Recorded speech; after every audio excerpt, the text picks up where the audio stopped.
ಮೊದಲನೇದಾಗಿ ಎಲ್ಲರಿಗೂ good evening ಮತ್ತು ಹಾಯ್ ಹೇಳ್ತಾ ಇದ್ದೀನಿ. ತುಂಬ ಜನ ಹಾಯ್ ಹೇಳ್ತಿದ್ದೀರಾ. ಎಲ್ರಿಗೂ ಹಾಯ್. ನಾನು ತುಂಬ ಚೆನ್ನಾಗಿದ್ದೀನಿ, ಖುಷಿಯಾಗಿದ್ದೀನಿ. ನೀವೆಲ್ಲ ಹೇಗಿದ್ದೀರಾ? ಖುಷಿಯಾಗಿದ್ದೀರಾ ಅಂತ ಅಂದ್ಕೊಳ್ತೀನಿ. ಯಾಕೆ ಅಂತಂದರೆ ನಮ್ಮ ಭಾವನೆ ಹೇಗಿರುತ್ತೋ ಅದೇ ರೀತಿ ನಮ್ಮ ಜೀವನ ಕಟ್ಕೊಂಡಿರ್ತೀವಿ. ನಿಮ್ಮ ಭಾವನೆ ಖುಷಿಯಲ್ಲಿದ್ದರೆ ನೀವು ಖಂಡಿತ ಖುಷಿಯಾಗಿರ್ತೀರ. ಪ್ರಪಂಚ ಮಾಡೋವಂಥ ತಪ್ಪುಗಳಿಗೆ ಗಮನ ಕೊಟ್ಕೊಳ್ತಾ ಹೋದರೆ ಖಂಡಿತವಾಗಿಯೂ ನೀವು ದುಃಖದಲ್ಲಿರ್ತೀರ. ಹೋಪ್ ಮಾಯಾಮುಕ್ತಿ ಚಾನಲ್ನಲ್ಲಿ ಬರೋಂಥ ಎಲ್ಲ ಕೋರ್ ವಿಡಿಯೋಸ್ನ ಯಾರು ಗಮನಿಸಿರ್ತಾರೆ ಅವರಿಗೆ ಅರ್ಥ ಆಗಿರುತ್ತೆ. ನಮ್ಮನ್ನು ಹೊರತುಪಡಿಸಿ ಅಂದರೆ ನಮ್ಮ ಗಮನ ಯಾವುದೇ ಕಾರಣಕ್ಕೂ ಹೊರಗಡೆ ಇರಬಾರ್ದು. ಹೊರಗಡೆಯವ್ರ ಮೇಲೆ ನಾವು ಜೀವನನ ಕಟ್ಕೊಳ್ಬೇಕಾದ್ರೆ ಅವನು ಹೆಂಗೆ ಮಾತಾಡ್ತಾನೆ, ಅವನು ಹೇಗೆ ಓಡ್ತಾ ಇದ್ದಾನೆ, ಸೊ ನನಗೆ ಹೀಗಂದ, ಸೊ ಅವನಿಗೂ ನನಗೆ ಕಂಪೇರ್ ಮಾಡಿದ್ರೆ ಏನು ಜೀವನ ಅಂದರೆ ನಮ್ಮ ಗಮನ ಪೂರ್ತಿ ಹೊರಗಡೆನೇ ಇರುತ್ತೆ. ಒಂದು ರೇಸಲ್ಲಿ ಓಡ್ತಾ ಇರ್ತೀವಿ ಬೇರೆಯವ್ರನ್ನೆಲ್ಲ ಗಮನಿಸ್ಕೊಳ್ತಾ. ಅಂಥವರು ಯಾವತ್ತೂ ದುಃಖದಲ್ಲಿರ್ತಾರೆ. ಅದಕ್ಕೆ ಕೇಳಿದೆ, ನಿಮ್ಮ ಗಮನ ಯಾವ ಕಡೆ ಇದೆ? ಹೊರಗಡೆನೋ ಒಳಗಡೆನೋ? ನಿಮ್ಮ ಕಡೆ, ನಿಮ್ಮ ಒಳಗಡೆ ನೀವು ಗಮನ ಕೊಟ್ಟಿದ್ರೆ ಖಂಡಿತವಾಗಿಯೂ ಖುಷಿಯಾಗಿರ್ತೀರ. ಹೋಪ್ ನೀವೆಲ್ಲರೂ ನಿಮ್ಮ ಒಳಗಡೆ ಗಮನ ಕೊಟ್ಟಿದ್ದೀರಾ, ನಿಮ್ಮ ಕಡೆ ಮಾತ್ರ ಗಮನ ಕೊಟ್ಟಿದ್ದೀರಾ ಅಂತ ಅಂದ್ಕೊಳ್ತೀನಿ. ಸ್ನೇಹಿತರೆ, ಒಬ್ಬರು ಕ್ವಶನ್ ಕೇಳಿದ್ದಾರೆ. ಒಂದೊಂದು ಕ್ವಶನ್ ಎತ್ಕೊಳ್ತೀನಿ. ಮೊದಲನೇದಾಗಿ ಪೋಸ್ಟ್ನಲ್ಲಿ ಕ್ವಶನ್ ಕೇಳಿದ್ದಾರೆ. ತೇಜಸ್ವಿನಿ ನಂದಿಕೇಶ್ವರನಾಥ್ ಅಂತ. ನಿಜ ಜೀವನದಲ್ಲಿ ಹೇಗೆ ಆತ್ಮ ಸಾಕ್ಷಾತ್ಕಾರವನ್ನು ಪಡೆಯುವುದು? ಒಮ್ಮೆ ಹಾಗೆ ಆತ್ಮದ ಕಡೆಗೆ ಸಾಗಿದಂತೆ ಮತ್ತೊಮ್ಮೆ ಅದರಿಂದ ಬಲು ದೂರ ಸರಿದಂತೆ ಹೇಗೆ ಅರಿಯುವುದು? ಈ ಮರ್ಮವನ್ನು ದಯಮಾಡಿ ಬೆಳಕು ಚೆಲ್ಲಿ. ತುಂಬ ದೊಡ್ಡ ಪ್ರಶ್ನೆ ಅಲ್ವಾ? ಬಟ್ ಸುಲಭ ಇದೆ, ಅರ್ಥ ಮಾಡ್ಕೊಂಡ್ರೆ ಅದ್ರ ಬಗ್ಗೆ ಮಾತಾಡೋಣ. ಒಮ್ಮೆ ಹಾಗೆ ಆತ್ಮದ ಕಡೆಗೆ ಸಾಗಿದಂತೆ ಮತ್ತೊಮ್ಮೆ ಅದರಿಂದ ಬಲು ದೂರ ಸರಿದಂತೆ ಹೇಗೆ ಅರಿಯೋದು? ನಾವು ಆತ್ಮದ ಕಡೆಗೆ ಸಾಗ್ತಾ ಇದ್ದೀವ ಅಥವಾ ಅದರಿಂದ ದೂರ ಸರಿತಿದ್ದೇವ ಅಂತ ಹೇಗೆ ತಿಳ್ಕೊಳ್ಳೋದು? ಆತ್ಮ ಸಾಕ್ಷಾತ್ಕಾರ ಹೇಗೆ ಮಾಡ್ಕೊಳ್ಳೋದು ಅಂತ ಹೇಳ್ತಾ ಇದ್ದಾರೆ. ಸ್ನೇಹಿತರೆ, ಮಾಯಾ ಮುಕ್ತಿ ಚಾನಲ್ನ ಉದ್ದೇಶ ನಿಮ್ಗೆ ಆಲ್ರೆಡಿ ತಿಳಿದಿದೆ. ನಿನ್ನೆ ವಿಡಿಯೋದಲ್ಲಿ ಅದನ್ನೇ ಹೇಳಿದ್ದೀನಿ. ನಿಮ್ಮಿಂದ ದೂರ ಮಾಡೋವಂಥ ಯಾವುದೇ ವಿಚಾರಗಳಿದ್ರು ಅದರಿಂದ ದೂರ ಸರೀರಿ ಅಂತ ಹೇಳೋದಾಗಿರುತ್ತೆ. ಯಾಕೆ ಅಂತಂದರೆ ಪ್ರೆಸೆಂಟ್ ಈಸ್ ಪರ್ಮನೆಂಟ್ ಅಂತ ವಿಡಿಯೋದಲ್ಲಿ ಹೇಳಿದ್ದೀನಿ. ಈ ಪ್ರೆಸೆಂಟ್, ಈ ಒಂದು ಕ್ಷಣ ಅನ್ನೋದು ಬಿಟ್ಟರೆ ಪಾಸ್ಟ್ ಅನ್ನೋದು ಕೇವಲ ಮೆಮೊರಿ. ಆ ಇನ್ಫಾರ್ಮೇಷನ್ ಆಧಾರದ ಮೇಲೆ ಮೆಮೊರಿ ಮೇಲೆ ತೇಲ್ತಾ ಇರ್ತೀರ ಪಾಸ್ಟಲ್ಲಿ, ಇಲ್ಲ ಅಂತಂದರೆ ಫ್ಯೂಚರಲ್ಲಿ ತೇಲ್ತಾ ಇರ್ತೀರ. ಅವು ಎರಡನ್ನೂ ಬಿಡಿಸ್ಬೇಕು. ಈ ಎರಡೂ ಭ್ರಮೆಯಿಂದ ತೆಗೆದಾಗ ನಿಮಗೆ ಪ್ರೆಸೆಂಟಲ್ಲಿ ಏನಿದೆ ಅಲ್ವಾ ಅದು ಕಾಣಿಸ್ಬೇಕು, ಅದನ್ನು ನೀವು ಸವಿಬೇಕು ಅನ್ನೋದಷ್ಟೇ ಆಗಿರುತ್ತೆ.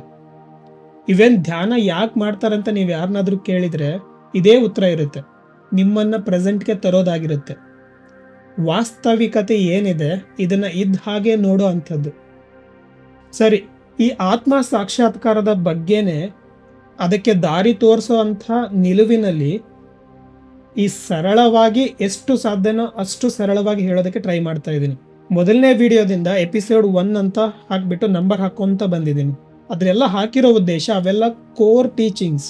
ನೀವು ಅದರಲ್ಲಿ ಹಿಂದಿರೋಂಥ ಅರ್ಥ ಮಾಡಿಕೊಂಡ್ರೆ, ಈಗ ವಿಡಿಯೋಸ್ನಲ್ಲಿ ಹೇಳಿರೋಂಥ ಕಥೆಗಳಾಗಿರ್ಬೋದು, ಕೆಲವೊಂದು ಎಕ್ಸಾಂಪಲ್ಸ್ಗಳಾಗಿರ್ಬೋದು, ಕ್ವಾಂಟಮ್ ಫಿಸಿಕ್ಸು, ನಾವೇ ನಡೆದಾಡೋ ಅಂಥ ಪ್ರೊಜೆಕ್ಟರ್, ಸೊ ಹೇಗೆ ಒಂದು ಜೇಡ ಬಲೆನ ಹೊರಗಡೆ ಹಾಕಿ, ತನ್ನಿಂದ ಹೊರಗಡೆ ಹಾಕಿ ಮತ್ತೆ ಆ ಬಲೆನ ನುಂಗುತ್ತೋ, ಅದೇ ರೀತಿ ನಾವೇ ಪ್ರೊಡ್ಯೂಸ್ ಮಾಡ್ತಾ ಇರೋಂಥ ವಿಡಿಯೋ ಇದು. ಅದನ್ನೇ ಮಾಯೆ ಅಂತ ಕರೆದ್ರು. ನಾವು ಪ್ರೊಡ್ಯೂಸರ್ಸ್, ನಾವು ಪ್ರೊಜೆಕ್ಟರ್ಸ್, ನಾವು ಪ್ರೊಜೆಕ್ಟ್ ಮಾಡ್ತಾ ಇರೋಂಥ ಈ ವಿಡಿಯೋನ ನೋಡಿ ಇದು ಸತ್ಯ ಅಂತ ತಿಳ್ಕೊಂಡು ನಾವು ಜೀವನ ಮಾಡ್ತಾ ಇದ್ದೀವಿ. ಆ ಭ್ರಮೆಯನ್ನು ಹೋಗಲಾಡಿಸ್ಬೇಕು ಅನ್ನೋದು. ಹಾಗಾಗಿ ಆ ಎಲ್ಲ ಕೋರ್ ವಿಡಿಯೋಸ್ಗಳನ್ನು ನೋಡಿದರೆ ಮಾತ್ರ ನಿಮಗೆ ಒಂದು ಐಡಿಯಾ ಬರುತ್ತೆ. ಡೈರೆಕ್ಟಾಗಿ ಯಾವುದಾದ್ರೂ ಒಂದು ಮಧ್ಯದಲ್ಲಿ ವಿಡಿಯೋ ನೋಡಿ ಅಥವಾ ಅರ್ಧಂಬರ್ಧ ನೋಡಿದ್ರೆ ಏನಾಗುತ್ತೆ, ಯಾವುದಾದ್ರೂ ಒಂದು ಟಾಪಿಕ್ ಎತ್ಕೊಂಡು ಮಾತಾಡಿದ್ದಾರೆ ಅಂತಾನೆ ಅನಿಸುತ್ತೆ. ಯಾಕೆ ಅಂತಂದರೆ ಮೊನ್ನೆ ಕರ್ಮದ ಬಗ್ಗೆ ಮಾತಾಡಿದ್ವಿ. ಸೊ ನಾನು ಎಲ್ಲ ವೀಡಿಯೋಸಲ್ಲೂ ಹೇಳಕ್ಕೆ ಟ್ರೈ ಮಾಡ್ತಾ ಇದ್ದೀನಿ. ಏನಂತಂದರೆ ಸತ್ಯಕ್ಕೆ ಹತ್ರ ಆಗ್ಬೇಕು ನಾವು. ಈಗ ಏನೇನೋ ನಂಬಿಕೆಗಳನ್ನು ಕಟ್ಕೊಂಡಿರ್ತೀವಿ, ಒಳ್ಳೆಯದು ಕೆಟ್ಟದ್ದು ಏನಾದರೂ ಆಗಿರ್ಬೋದು. ಆದರೆ ಒಳ್ಳೆಯ ನಂಬಿಕೆಗಳನ್ನು ನಾವು ಒಡಿಬಾರ್ದು. ಯಾಕೆ ಅಂತಂದರೆ ಅದು ನಮ್ಮ ಜೀವನಕ್ಕೆ ಒಳ್ಳೇದು ಮಾಡ್ತಾ ಇರುತ್ತೆ. ಹಾಗಾಗಿ ಸತ್ಯನ ಹೇಳಿದ್ರೂ ಕೂಡ ಕಟುವಾಗಿ ಹೇಳಬಾರ್ದು ಅಂತ ವೇದಾಂತ ಹೇಳುತ್ತೆ. ನನಗೆ ಸತ್ಯ ಗೊತ್ತಿದೆ ಅಂತಂದರೆ ಡೈರೆಕ್ಟಾಗಿ ಅದನ್ನು ಹೇಳಬಾರ್ದು, ಅದನ್ನು ನಯವಾಗಿ ತಿಳಿಸೋಕೆ ಟ್ರೈ ಮಾಡಬೇಕು. ಅದಕ್ಕೆ ಹೆದರ್ತಾರೆ. ಈ ಥರ ಸತ್ಯಗಳನ್ನು ಡೈರೆಕ್ಟಾಗಿ ಹೇಳಬೇಕು ಅಂತಂದರೆ ಜನ ಬೇರೆ ರೀತಿ ತೊಗೊಂಡ್ಬಿಡ್ತಾರೆ. ಓ ಹಾಗಾದ್ರೆ ಅದು ಸುಳ್ಳ, ಓ ನಿನಗೆಲ್ಲ ಗೊತ್ತಾ? ನಾನು ಅದಕ್ಕೆ ಡಿಸ್ಕ್ಲೇಮರ್ ಕೊಡ್ತಾ ಇದ್ದೀನಿ. ನಾನು ಅಂಥ ಜಾಣ ಅಲ್ಲ, ನಾನು ತುಂಬ ದಡ್ಡ, ನನ್ನ ವಯಸ್ಸಿನೂ ಚಿಕ್ಕದಿದೆ, ಎಲ್ಲ ಇನ್ಫಾರ್ಮೇಷನ್ ಏನು ಕಲೆಕ್ಟ್ ಮಾಡ್ತಾ ಹೋದೆ ತಲೆ ಕೆಟ್ಟೋಯ್ತು ನನಗೆ. ಸೊ ಯಾವಾಗ ಇದನ್ನೆಲ್ಲ ಕಲೆಕ್ಟ್ ಮಾಡೋದು ವೇಸ್ಟು, ನಾಲೆಜ್ ಈಸ್ ಅವರ್ ಸಿನ್ ಅಂತ ಈ ಮುಂಚೆ ಮಾತಾಡಿದ್ವಿ. ಆ ನಾಲೆಡ್ಜೇ ನಮಗೆ ಶಾಪಾಗಿ ಬದಲಾಗುತ್ತೆ ಅಂತ ಹೇಳಿ ಈ ಮುಂಚೆ ಒಂದು ಕಥೆನಲ್ಲೂ ಕೂಡ ನೋಡಿದ್ವಿ. ನಾನು ಯಾವಾಗ ಇದನ್ನೆಲ್ಲ ಬಿಟ್ಟು ಭಗವಂತನಿಗೆ ಸರೆಂಡರ್ ಆಗ್ತೀನಿ ಅಂತ ನನ್ನ ಮನಸ್ಸನ್ನು ಖಾಲಿ ಮಾಡೋದು ನಿಂತ್ಕೊಂಡು, ಯಾವಾಗ ನನ್ನ ಅಲ್ಪಜ್ಞಾನಕ್ಕೆ ಸಿಕ್ಕಂಥ ಅರಿವು ಏನಿದೆನೋ ಅದನ್ನು ನಿಮ್ಮ ಜೊತೆಗೆ ಹಂಚ್ಕೊಳ್ತಾ ಇದ್ದೀನಿ. ಹಾಗಾಗಿ ಇದನ್ನು ಸತ್ಯ ಅಂತಲೇ ತಗೊಳ್ಬೇಕು ಅಂತ ಏನಿಲ್ಲ, ಅದು ಸತ್ಯನ ಸುಳ್ಳ ಅಂತ ನೀವು ವಿಮರ್ಶೆ ಮಾಡಬೇಕು. ನಿಮ್ಮೊಳಗಡೆ ನೀವು ಸತ್ಯ ಅಂತ ನಿಮಗೆ ಅನಿಸಿದರೆ ಸತ್ಯ ಅಂತ ತಗೊಳ್ಳಿ, ಸುಳ್ಳು ಅಂತ ಅನಿಸಿದರೆ ಸುಳ್ಳು ಅಂತ ತಗೊಳ್ಳಿ. ಒಟ್ಟಿನಲ್ಲಿ ನೀವು ಅದನ್ನು ವಿಮರ್ಶೆ ಮಾಡಬೇಕು. ಸರಿ, ಆತ್ಮ ಸಾಕ್ಷಾತ್ಕಾರ ಅನ್ನೋದು ಅಷ್ಟು ಸುಲಭ ಅಲ್ಲ. ಎಷ್ಟೋ ವರ್ಷಗಳ ಕಾಲ ಸಾಧನೆ ಅಂತ ಮಾಡೋದೇ ಇದಕ್ಕೆ. ನಮಗೆಲ್ಲ 4 ದಾರಿ ಗೊತ್ತಿದೆ: ಭಕ್ತಿ ಮಾರ್ಗ, ಧ್ಯಾನ ಮಾಡ್ಕೊಂತ ಎಷ್ಟೋ ವರ್ಷಗಳು ಕಳೆದ್ರೂ ಕೂಡ ಇದೇನು ಅಂತ ಗೊತ್ತಾಗೋದಿಲ್ಲ. ಆತ್ಮ ಸಾಕ್ಷಾತ್ಕಾರವನ್ನು ಹೇಗೆ ಪಡೆಯೋದು ಅಂತ ಕೇಳಿದಿರಲ್ವಾ? ನೋಡಿ, ಆತ್ಮ ಸಾಕ್ಷಾತ್ಕಾರ ಅನ್ನೋದು ಆತ್ಮ ಪ್ರಜ್ಞೆ. ಈ ಆತ್ಮ ಅನ್ನೋದು ಏನು ಅಂತ ಅರ್ಥ ಮಾಡ್ಕೊಳ್ಳೋದು, ಅಂದರೆ ನಾನು ನಿಜವಾಗ್ಲೂ ಯಾರು ಅಂತ ಅರ್ಥ ಮಾಡ್ಕೊಳ್ಳೋದೇ ಆತ್ಮವಿದ್ಯೆ ಆಗಿರುತ್ತೆ. ಈ ಆತ್ಮವಿದ್ಯೆ ಅಥವಾ ಬ್ರಹ್ಮ ಅವನನ್ನು ತಿಳ್ಕೊಳ್ಳೋದು ಅಷ್ಟು ಸುಲಭ ಅಲ್ಲ. ದೇವತೆಗಳಿಗೂ ಸಾಧ್ಯ ಇಲ್ಲ, ಅವ್ರಿಗೂ ಕೂಡ ತುಂಬ ಕಷ್ಟ ಆಗುತ್ತೆ. ಸಾಧ್ಯ ಇಲ್ಲ ಅಂತಾನೆ ಅಲ್ವಾ, ತುಂಬ ಸಾಧನೆ ಮಾಡಬೇಕಾಗುತ್ತೆ. ದೇವತೆಗಳಿಗೂ ಕೂಡ ಇದು ಕಷ್ಟ, ದುರ್ಲಭ ಅಂತ ಹೇಳ್ತಾರೆ. ಒಂದು ಕತೆ ಬರುತ್ತೆ ಉಪನಿಷತ್ತಲ್ಲಿ. ಸುರ ಮತ್ತು ಅಸುರರಿಗೂ ಯುದ್ಧ ನಡೆಯುತ್ತೆ. ಯುದ್ಧ ನಡೆದಾದ್ಮೇಲೆ ಸುರರು ಈ ಇಂದ್ರನ ಟೀಮ್ನಲ್ಲಿ ಇರ್ತಾರಲ್ವಾ, ಅಸುರರೆಲ್ಲರೂ ಆ ಅಸುರರ ಮೇಲೆ, ರಾಕ್ಷಸರ ಮೇಲೆ ಅಥವಾ ದಾನವರ ಮೇಲೆ ಯುದ್ಧ ಮಾಡಿ ಗೆಲ್ತಾರೆ. ಅದನ್ನ ಸಂಭ್ರಮಾಚರಣೆ ಮಾಡ್ತಾ ಇರ್ತಾರೆ. ಒಂದು ಪಾರ್ಟಿ, ಆ ಪಾರ್ಟಿನಲ್ಲಿ ಹೊಗಳ್ತಾ ಇರ್ತಾರೆ ಇಂದ್ರನಿಗೆ. ಸೊ ನಾವು ಇಂಥವ್ರನ್ನ ಗೆದ್ವಿ, ನೀನು ಧೀರ ಶೂರ. ಸೊ ಇಂದ್ರನು ಅನ್ಕೊಂಡಿರ್ತಾರೆ, ನಮ್ಮ ಪರಾಕ್ರಮದಿಂದನೇ, ನಮ್ಮ ಶಕ್ತಿ, ನಮ್ಮ ಬುದ್ಧಿವಂತಿಕೆಯಿಂದನೇ ನಾವು ಇದನ್ನೆಲ್ಲ ಗೆದ್ದಿದ್ದು, ಇದು ನಮ್ಮ ಶಕ್ತಿ, ನಾವು ಅಸುರರನ್ನ ಗೆದ್ದು ಬಿಟ್ವಿ, ನಾವು ಸ್ಟ್ರಾಂಗ್, ಈ ತರ ಎಲ್ಲ ಬೀಗ್ತಾ ಇರ್ತಾರೆ. ಇದು ಇಂದ್ರ ಅಥವಾ ಸುರರು ಮಾಡಿದ್ದ ಅಲ್ಲ ಅಂತ ಅರ್ಥ ಮಾಡಿಸ್ಕೊಳ್ಳೋದಕ್ಕೆ ಒಬ್ಬ ಅನಾನಿಮಸ್ ಯಕ್ಷ ಬರ್ತಾನೆ, ಯಾರಂತ ಗೊತ್ತಿರೋದಿಲ್ಲ. ಹೊರಗಡೆ ಬಂದಾಗ ಇಂದ್ರನ್ ನೋಡ್ಬೇಕು ಅಂತ ಹೊರಗಡೆ ಹೋಗ್ಬೇಕಾದ್ರೆ ಒಬ್ಬ ಬರ್ತಾನೆ, ಯಾರು ನೀನು ಇಲ್ಲೇ ನಿಲ್ಲು, ಏನ್ ನಡೀತಾ ಇದೆ ಒಳಗಡೆ? ನಾವು ಸುರರು ಅಸುರರ ಮೇಲೆ ಯುದ್ಧ ಮಾಡಿ ಗೆದ್ದಿದ್ದೀವಿ, ಅದರ ಸಂಭ್ರಮಾಚರಣೆಯಲ್ಲಿದ್ದೀವಿ, ಅದನ್ನ ಅನುಭವಿಸ್ತಿದ್ದೀವಿ, ನಮ್ಮ ಇಂದ್ರ ಅವರೆಲ್ಲ ನಾವು ಖುಷಿಯಾಗಿ ಎಂಜಾಯ್ ಮಾಡ್ತಾ ಇದ್ದೀವಿ. ಇದು ನಿಮ್ಮ ವಿಜಯನ, ನೀವು ಗೆದ್ದಿದ್ದ ಅಂತ ಕೇಳ್ತಾರೆ. ಹೌದು, ಮತ್ತೆ ನಾವೇ ಗೆದ್ದಿದ್ದು, ನಿಮ್ಮ ಪರಾಕ್ರಮದಿಂದನೇ ಗೆದ್ರ? ಹೌದು, ನಮ್ಮ ಪರಾಕ್ರಮ ಇಲ್ಲದೆ ನಮ್ಮ ದೇಹ ಯೂಸ್ ಮಾಡಿದೆ, ನಮ್ಮ ಬುದ್ಧಿ ಯೂಸ್ ಮಾಡಿದೆ, ಹೆಂಗೆ ಗೆಲ್ಲಕ್ಕಾಗತ್ತೆ? ಓ, ನಿಮ್ಮ ಬುದ್ಧಿನ ಅದು? ಈ ತರ ಪ್ರಶ್ನೆ ಕೇಳ್ತಾ ಇರ್ತಾನೆ. ನೋಡು, ಇಂದ್ರನ ಕೇಳ್ಕೊಂಬ, ನಿಮ್ಮ ಪರಾಕ್ರಮದಿಂದನೇ ನೀವು ಇವನೇನೋ ಹುಚ್ಚುನ್ ತರ ಇದ್ದಾನೆ ಅಂತ ಅನ್ಕೋತಾನೆ. ನನ್ನನ್ನು ಒಳಗಡೆ ಬಿಡು, ನಾನು ಹೋಗ್ತೀನಿ ಅಂತ. ಇಲ್ಲೇ ಇರು, ನಾನು ಮೊದಲು ಇಂದ್ರನ ಕೇಳ್ಕೊಂಡ್ ಬರ್ತೀನಿ ಅಂತ ಒಳಗಡೆ ಹೋಗ್ತಾನೆ. ಹೋಗ್ಬಿಟ್ಟು ಇಂದ್ರನಿಗೆ ಹೇಳ್ತಾನೆ, ಇಂದ್ರ ಅವ್ರು ಯಾರೋ ನೋಡಕ್ ಚೆನ್ನಾಗಿದ್ದಾನೆ, ಬಟ್ ಯಾರಂತ ಗೊತ್ತಿಲ್ಲ, ಅವ್ನು ಯಾರಂತ ತಿಳ್ಕೊಳಕ್ ಆಗ್ತಾ ಇಲ್ಲ. ಸೊ ಈ ಪರಾಕ್ರಮ ನಿಮ್ದೇನಾ? ನೀವು ಗೆದ್ದಿಲ್ಲ, ಇದು ನಿಮ್ದಲ್ಲ ಅಂತ ಹೇಳ್ತಾ ಇದ್ದಾನೆ ಅಂತ. ಆವಾಗ ಅಗ್ನಿನ ಕಳಿಸ್ತಾನೆ, ಅಗ್ನಿ ನೋಡ್ಕೊಂಬ ಅಂತ. ಅಗ್ನಿದೇವ ಹೋದಾಗ ಅವನನ್ನ ನೋಡ್ತಾನೆ, ಯಾರು ನೀನು ಅಂತ ಕೇಳ್ತಾನೆ. ನೀನೇ ನಾನು ಅಂತ ಹೇಳ್ತಾನೆ. ಸೊ ನಾನು ಯಾರಂತ ನಿನಗೆ ಗೊತ್ತಿಲ್ವಾ ಅಂತ ಹೇಳ್ತಾನೆ. ಇಲ್ಲ, ನೀನು ಯಾರಂತ ಗೊತ್ತಿಲ್ಲ. ನಾನು ಯಾರಂತ ಗೊತ್ತಾ? ನೀನೇ ನಾನಾಗಿದ್ದಿ ಅಂತ ಹೇಳ್ತಾನೆ. ನನ್ನ ಶಕ್ತಿ ಏನಂತ ಗೊತ್ತಾ ನಿನಗೆ? ಏನು? ನಾನು ಭೂಮಿ ಮೇಲೆ ಅಥವಾ ಜಗತ್ನಲ್ಲಿ ಏನನ್ನ ಎದ್ರು ಸುಟ್ಟು ಬಿಸಾಕ್ತೀನಿ, ನಾನು ಅಂತ ಪವರ್ಫುಲ್, ನಾನು ಅಗ್ನಿದೇವ ನಾನು. ಓ, ನಿನಗಂತ ಶಕ್ತಿ ಇದೆನಾ? ಹೌದು, ಹಾಗಾದ್ರೆ ಒಂದು ಕಡ್ಡಿನ ಸುಟ್ಟು ನೋಡು ಅಂತ ಹೇಳಿ ಒಂದು ಹುಲ್ ಕಡ್ಡಿನ ಇಡ್ತಾನೆ. ಈ ಕಡ್ಡಿನ ಸುಟ್ಟು ತೋರಿಸು ಅಂತ ಹೇಳ್ತಾನೆ.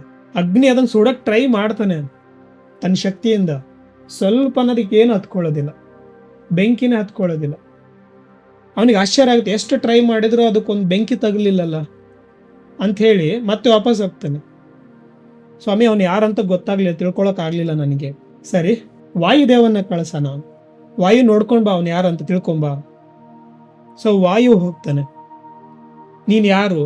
ನೀನೇ ತಿಳ್ಕೊ ಯಾರು ಅಂತ. ಸೊ ನಾನು ಯಾರು ಗೊತ್ತಾ? ಸೊ ನೀನು ಯಾರು? ವಾಯುದೇವ. ಸೊ ನನ್ನ ಶಕ್ತಿ ಎಷ್ಟು ಗೊತ್ತಾ? ಈ ಥರ ಎಲ್ಲ ಅವನು ಜಂಬ ಕೊಚ್ಕೊಳ್ತಾ ಇರ್ತಾನೆ. ಮೊದಲಿಗೆ ಪ್ರಶ್ನೆ ಕೇಳ್ತಾ ಇರೋದವನು, ನೀವು ಗೆದ್ದಿಲ್ಲ, ಇದನ್ನ ನಿಮ್ಮ ಪರಾಕ್ರಮದಿಂದ ಗೆದ್ದಿಲ್ಲ ಅಂತ ತಿಳಿಸೋದಾಗಿರುತ್ತೆ ಆಕ್ಷನ್ದು. ಸರಿ ಅಂತ ಹೇಳಿ ಆ ವಾಯುದೇವನಿಗೂ ಮತ್ತೊಂದು ಟಾಸ್ಕ್, ಈ ಕಡ್ಡಿನ ಅಲ್ಲಾಡಿಸಿ ತೋರಿಸೋ ಅಂತ. ಅಷ್ಟೇನಾ ಅಂತ ಹೇಳ್ಬಿಟ್ಟು ಅವನು ಗಾಳಿ ಊದ್ಬಿಟ್ಟು ಅಲ್ಲಾಡ್ಸಕ್ಕೆ ಟ್ರೈ ಮಾಡ್ತಾನೆ, ಒಂಚೂರು ಅಳ್ಳೋಡೋದಿಲ್ಲ.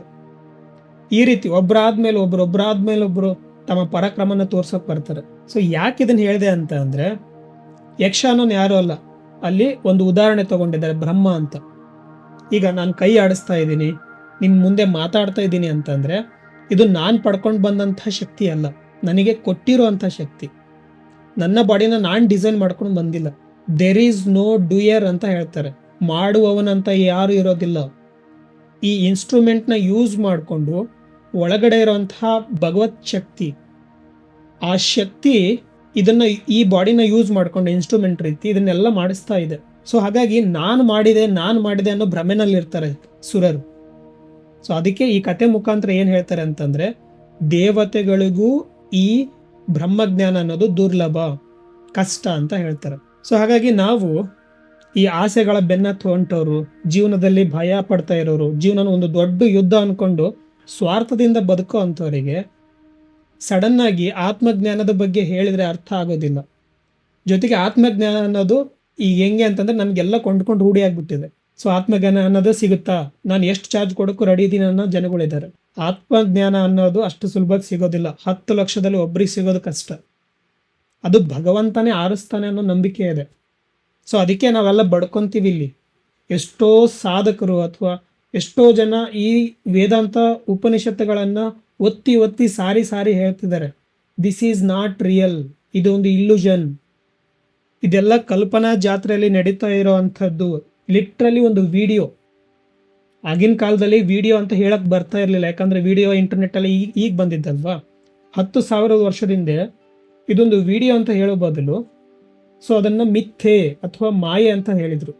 ನಮ್ಮ ಜನ ತಪ್ಪ ತಿಳ್ಕೊಂಬಿಟ್ರು, ಇದು ಸುಳ್ಳ ಹಂಗೆ ಹಿಂಗೆ ಅಂತ. ಸೊ ಇವಾಗೆಲ್ಲ ನಮಗೆ ವಿಡಿಯೋ ಬಂದಿರೋದ್ರಿಂದ ಈಸಿಯಾಗಿ ಎಕ್ಸಾಂಪಲ್ಸ್ನ ಕೊಡ್ಬೋದು, ಸುಲಭವಾಗಿದೆ. ನಾವು ಒಂದು ಎಚ್ಚೆತ್ಕೊಂಡಿರೋಂಥ ಮನಸ್ಸಿನಲ್ಲಿ ನಡೀತಾ ಅಂತ ಇದು ಕಲ್ಪನಾ ಜಾತ್ರೆ. ಅದೇ ಭಗವಂತ ಒಬ್ಬನೇ ಇದ್ದಾನೆ, ಅವನೇ ಈ ದೇಹ ಅನ್ನೋ ಇನ್ಸ್ಟ್ರೂಮೆಂಟ್ನ ಯೂಸ್ ಮಾಡ್ಕೊಂಡು ಇದು ನೋಡ್ತಾ ಇದ್ದಾನೆ.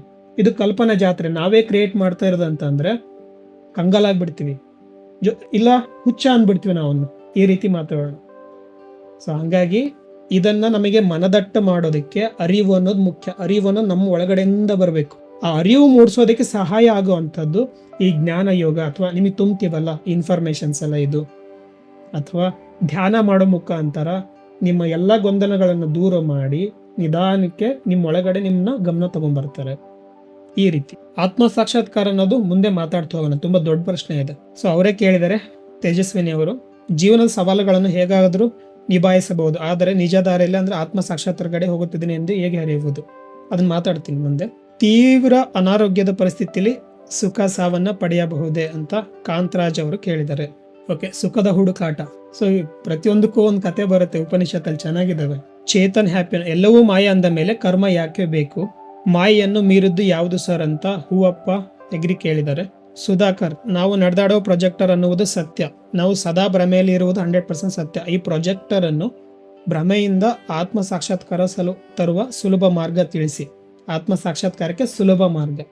ಓಕೆ, ಅವರೇ ಕ್ವಶನ್ ಕೇಳಿದರೆ, ಈ ಪ್ರಪಂಚ ಒಂದು ಮಾಯೆ ಎಂದು ಗೊತ್ತಿದ್ದು ಮನಸ್ಸು ಭ್ರಮಾಲೋಕದ ಕಡೆಗೆ ವಾಲುವುದು ಏಕೆ? ಓಕೆ, ಅದನ್ನ ಮಾತಾಡ್ತೀನಿ. ತುಂಬಾ ಲೆಂತಿ ಕ್ವಶನ್ಸ್ನ ಕೇಳಿದರೆ ಕೆಲವೊಬ್ರು, ಓದೋದಕ್ಕೆ ಟೈಮ್ ಆಗುತ್ತೆ. ಒಟ್ಟಿನಲ್ಲಿ ಮಾಯಾ ಪ್ರಪಂಚದ ಬಗ್ಗೆ ಕೇಳ್ತಾ ಇದ್ದೀರಾ, ಆಧಾರ ಕೇಳ್ತಾ ಇದ್ದೀರಾ, ಇದರಿಂದ ಆಚೆ ಬರೋದು ಹೇಗೆ, ಆತ್ಮ ಸಾಕ್ಷಾತ್ಕಾರ ಮಾಡ್ಕೊಳ್ಳೋದು ಹೇಗೆ, ಸುಲಭ ದಾರಿ ಇದನ್ನು, ಇವೆ ಅಲ್ವಾ ಕ್ವಶನ್ಸು. ಹಾಗೆ ಸುಖದ ಜೊತೆಗೆ ಅಥವಾ ಸುಖದ ಸಾವನ್ನ ಪಡೆಯೋದು ಹೇಗೆ ಅಂತ ಒಬ್ರು ಡಿಫ್ರೆಂಟ್ ಆಗಿ ಕ್ವಶನ್ ಕೇಳಿದ್ದಾರೆ. ಅಬ್ಬಾಬಾಬು, ಇನ್ನು ಈ ಲೈವ್ ಅಲ್ಲಿ ಚೆಕ್ ಮಾಡಿದ್ರೆ ತುಂಬಾ ಕ್ವಶನ್ಸ್ನ ಕೇಳಿದ್ದೀರ. ಪ್ರದೀಪ್ ಅವ್ರು ಕೇಳ್ತಾ ಇದ್ರೆ, hi sir, have question about Neville Goddard manifestation technique. He generally says that if we keep visualizing our desires with positive thoughts in the present tense, they will become. ಹೌದಾ? Always com ಆಗಿರೋದು ಹೇಗೆ? ಕೊಟ್ರೇಶ್ ಹಿರೇಮಠ ಅವರು, com ಆಗಿರೋದು ಹೇಗೆ? ಸ್ನೇಹಿತರೆ, ಎಲ್ಲ ಕ್ವಶನ್ಸ್ನ ಎತ್ಕೊಳ್ಳೋಕ್ಕಾಗೋದಿಲ್ಲ, ಹಾಗಾಗಿ ಇದನ್ನು ಕ್ಯಾಟಗರಿ ಮಾಡಿಬಿಟ್ಟು ಹೇಳೋದಕ್ಕೆ ಟ್ರೈ ಮಾಡ್ತೀನಿ. ಸೊ ಎಲ್ಲದಕ್ಕೂ ಉತ್ತರ ಸ್ವಲ್ಪ ನೀವು ಅರಿವಿನಿಂದ ಯೋಚನೆ ಮಾಡಿದರೆ ಇದರಲ್ಲಿ ಉತ್ತರ ಸಿಗ್ಬೋದು. ಈಗ ನಾವೆಲ್ಲ ಯಾವ ರೀತಿ ಬದುಕ್ತಾ ಇದ್ದೀವಿ ಅಂತ ಸ್ವಲ್ಪ ಗಮನಿಸಿ. ನಾವ್ ಎಲ್ರೂ ಈ ದೇಹವನ್ನ ಈ ದೇಹದ ಸುಖಕ್ಕೆ ಅಥವಾ ಈ ದೇಹದ ಸೇವೆಯೇ ನಮ್ಮ ಜೀವನ ಅಂತ ಮಾಡ್ಕೊಂಡಿದ್ದೀವಿ. ಈ ದೇಹದ ಸೇವೆಗೆ ನಿಂತ್ಕೊಂಡ್ಬಿಟ್ಟಿದೀವಿ ನಾವು, ಅಲ್ವಾ? ಗಮನಿಸಿದ್ರೆ ದೇಹದ ಸೇವೆ ಹೆಂಗೆ, ಈ ದೇಹವನ್ನ ಕಾಪಾಡ್ಕೋಬೇಕು, ಇದಕ್ಕೆ ಆಹಾರ ಕೊಡಬೇಕು, ಸರ್ವೈವಲ್ ಭಯದಿಂದ ಬದುಕ್ತಾ ಇದ್ದೀವಿ. ಎರಡನೇದು, ಎಲ್ಲ ಈ ರಿಲೇಶನ್ಶಿಪ್ಗಳು ಅಂಟ್ಕೊಳ್ಳೋದೇನಕ್ಕೆ, ನನ್ನ ದೇಹ ಇರೋದಿಕ್ಕೆ. ನಾನು ಯಾಕೆ ಮದುವೆ ಆಗ್ತೀನಿ, ಮಕ್ಕಳು ಮರಿ ಎಲ್ಲ, ಈಗ ನಾನು ಒಬ್ರಿಗೆ ತಂದೆ ಆಗ್ತೀನಿ, ತಾಯಿ ಆಗ್ತೀನಿ, ಅಣ್ಣ ತಮ್ಮ ಆಗ್ತೀನಿ, ಈ ಎಲ್ಲ ರಿಲೇಶನ್ಶಿಪ್ ಹುಟ್ಕೊಳ್ಳೋದು ಏನಕ್ಕೆ ಅಂತಂದ್ರೆ ನನ್ನ ದೇಹ ಇರೋದಿಕ್ಕೆ. ನಾನೊಂದು ಮನೆ ಕಟ್ತೀನಿ ಅಂತ ಆಸೆ ಪಡ್ತಿದ್ದೀನಿ ಅಂತಂದ್ರೆ ಆ ಆಸೆ ಕಾರಣ ಏನು, ಈ ದೇಹವನ್ನು ಕಂಫರ್ಟೇಬಲ್ ಆಗಿಡೋದಿಕ್ಕೆ. ನಾನೊಂದು ಕಾರ್ ತಗೋಬೇಕು ಅನ್ನೋ ಆಸೆ ಏನಕ್ಕೆ, ಕಂಫರ್ಟಾಗಿ ಡ್ರೈವ್ ಮಾಡಬೇಕು ಅನ್ನೋದು. ದುಡ್ಡು ಮಾಡಬೇಕು ಜಾಸ್ತಿ ಯಾಕೆ, ಈ ದೇಹದ ಸುಖಕ್ಕೋಸ್ಕರ. ಅಂದ್ರೆ ಈ ದೇಹದ ಸೇವೆಯೇ ನಮ್ಮ ಪರಮ ಗುರಿಯಾಗಿದೆ. ಈ ದೇಹ ಅನ್ನೋದು ಒಂದು ಇನ್ಸ್ಟ್ರೂಮೆಂಟ್. ನಾವು ಇದನ್ನ ಯೂಸ್ ಮಾಡೋದು ಬಿಟ್ಟು ಇದ್ರ ಸೇವೆಗೆ ನಿಂತ್ಕೊಂಡ್ಬಿಟ್ಟಿದೀವಿ ಅಲ್ವಾ. ಸ್ವಲ್ಪ ಸೂಕ್ಷ್ಮ ಗಮನಿಸಿದ್ರೆ ನಿಮ್ಗೆ ಅರ್ಥ ಆಗುತ್ತೆ. ಇದರ ಸೇವೆನೇ ನಮ್ಮ ಪರಮ ಗುರಿಯಾಗಿದೆ. ಕಾಮ, ಕ್ರೋಧ, ಮೋಹ, ಲೋಭ, ಮದ, ಮತ್ಸರಗಳು, ಈ 6 ಅರಿಷಡ್ ವರ್ಗಗಳು ನಮ್ಮ ದೇಹದಿಂದ ಬರುತ್ತವೆ ಅಲ್ವಾ. ನಮ್ಮ ದೇಹ ಏನ್ ಕೇಳುತ್ತೆ, ಒಂದು ಒಳ್ಳೆ ರುಚಿಯಾದ ಊಟ ಕೇಳುತ್ತೆ, ರುಚಿಯಾಗಿ ತಿನ್ಬೇಕು ಅಂತ ಆಸೆ, ಕಣ್ಣಿಗೆ ತಂಪಾಗೋ ಅಂತ ಸ್ಥಳಗಳನ್ನು ನೋಡಬೇಕು, ಸುಂದರವಾದ ಹುಡುಗಿಯರು ನೋಡಬೇಕು, ನನ್ನ ಹೆಂಡತಿ ಸುಂದರವಾಗಿರೋಳು ಸಿಗಬೇಕು, ನಾನು ಸುಂದರವಾಗಿರಬೇಕು. ಸೊ ನನಗೆ ಬಿಳಿ ಕೂದಲು ಬರಬಾರ್ದು, ಮೊಡವೆ ಬರಬಾರ್ದು, ಕಲೆ ಬರಬಾರ್ದು, ನಾನು ಚೆನ್ನಾಗಿ ಕಾಣಿಸ್ಬೇಕು, ಬ್ರ್ಯಾಂಡೆಡ್ ಬಟ್ಟೆ ಬೇಕು, ಸೊ ನನ್ನನ್ನೆಲ್ಲರೂ ನೋಡಬೇಕು.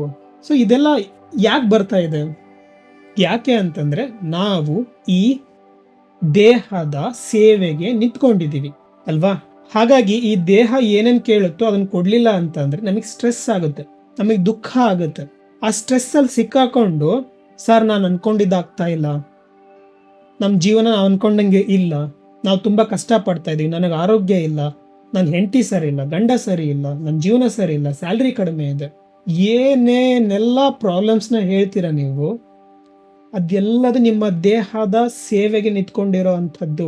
ಹೆಂಗೆ ರೇಷ್ಮೆ ಹುಳು ತನ್ನ ಗೂಡಲ್ಲಿ ತಾನೇ ಸಿಕ್ಕಾಕೊಳ್ಳುತ್ತೆ, ಹೆಣಿತಾ ಎಣಿತಾ ಎಣಿತಾ ರೇಷ್ಮೆ ಗೂಡು ತನ್ನ ಗೂಡಲ್ಲಿ ತಾನೇ ಸಿಕ್ಕಾಕೊಂಡು ಅಲ್ಲಲ್ಲೇ ಸುತ್ತರಿತಾ ಇರುತ್ತಲ್ಲ, ಆ ಪರಿಸ್ಥಿತಿ ಆಗಿದೆ ನಮ್ದು. ಸೊ ಹಾಗಾಗಿ ಈ ದೇಹದ ಸೇವೆಗೆ ನಿಂತ್ಕೊಂಡವ್ರನ್ನ ನಾವು, ಈ ದೇಹ ಅನ್ನೋದೇ ನಶ್ವರ ಅಪ್ಪ, this is illusion, everything is energy, ಇದು ಜಸ್ಟ್ ಪ್ರೊಜೆಕ್ಟೆಡ್, ಇದು ಹಾಲೋಗ್ರಾಫಿಕ್, ಇದು ನಿಜ ಅಲ್ಲ ಅಂತ ಹೇಳಿದ್ರೆ ಯಾರಿಗೆ ಅರ್ಥ ಆಗುತ್ತೆ ನೇರವಾಗಿ. ಅದಕ್ಕೆ ಇರೋದು ಈ ಸಾಧನೆ, ಜ್ಞಾನ ಮಾರ್ಗ, ಧ್ಯಾನ ಮಾರ್ಗ ಅಂತ. ಇದನ್ನ ಸಾಧನೆ ಅಂತ ಕರೀತಾರೆ.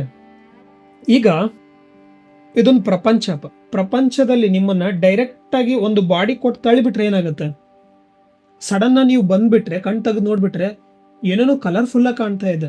ಸೊ ಯಾರ್ಯಾರೋ ಜನಗಳು ಏನೇನೋ ಮಾತಾಡ್ತಾ ಸೌಂಡ್ ಕೇಳ್ತಾ ಇದೆ. ಸೊ ನಾವು ಕಳೆದು ಹೋಗ್ಬಿಡ್ತೀವಿ ಹೊರಗಡೆ ಪ್ರಪಂಚದಲ್ಲಿ.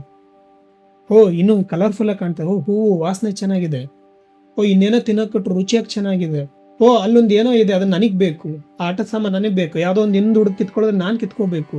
ಸಡನ್ ಆಗಿ ಭಗವಂತನೇ ಈ ದೇಹ ಹಾಕೊಂಡು ಹೊರಗಡೆ ಬಂದ ತಕ್ಷಣ ಇದನ್ನ ನೋಡಿದ್ರೆ ಕಳೆದೋಗ್ಬಿಡ್ತಾನೆ. ಇದು ಮಾಯಾ ಪ್ರಭಾವ ಅಂತ ಕರೀತಾರೆ.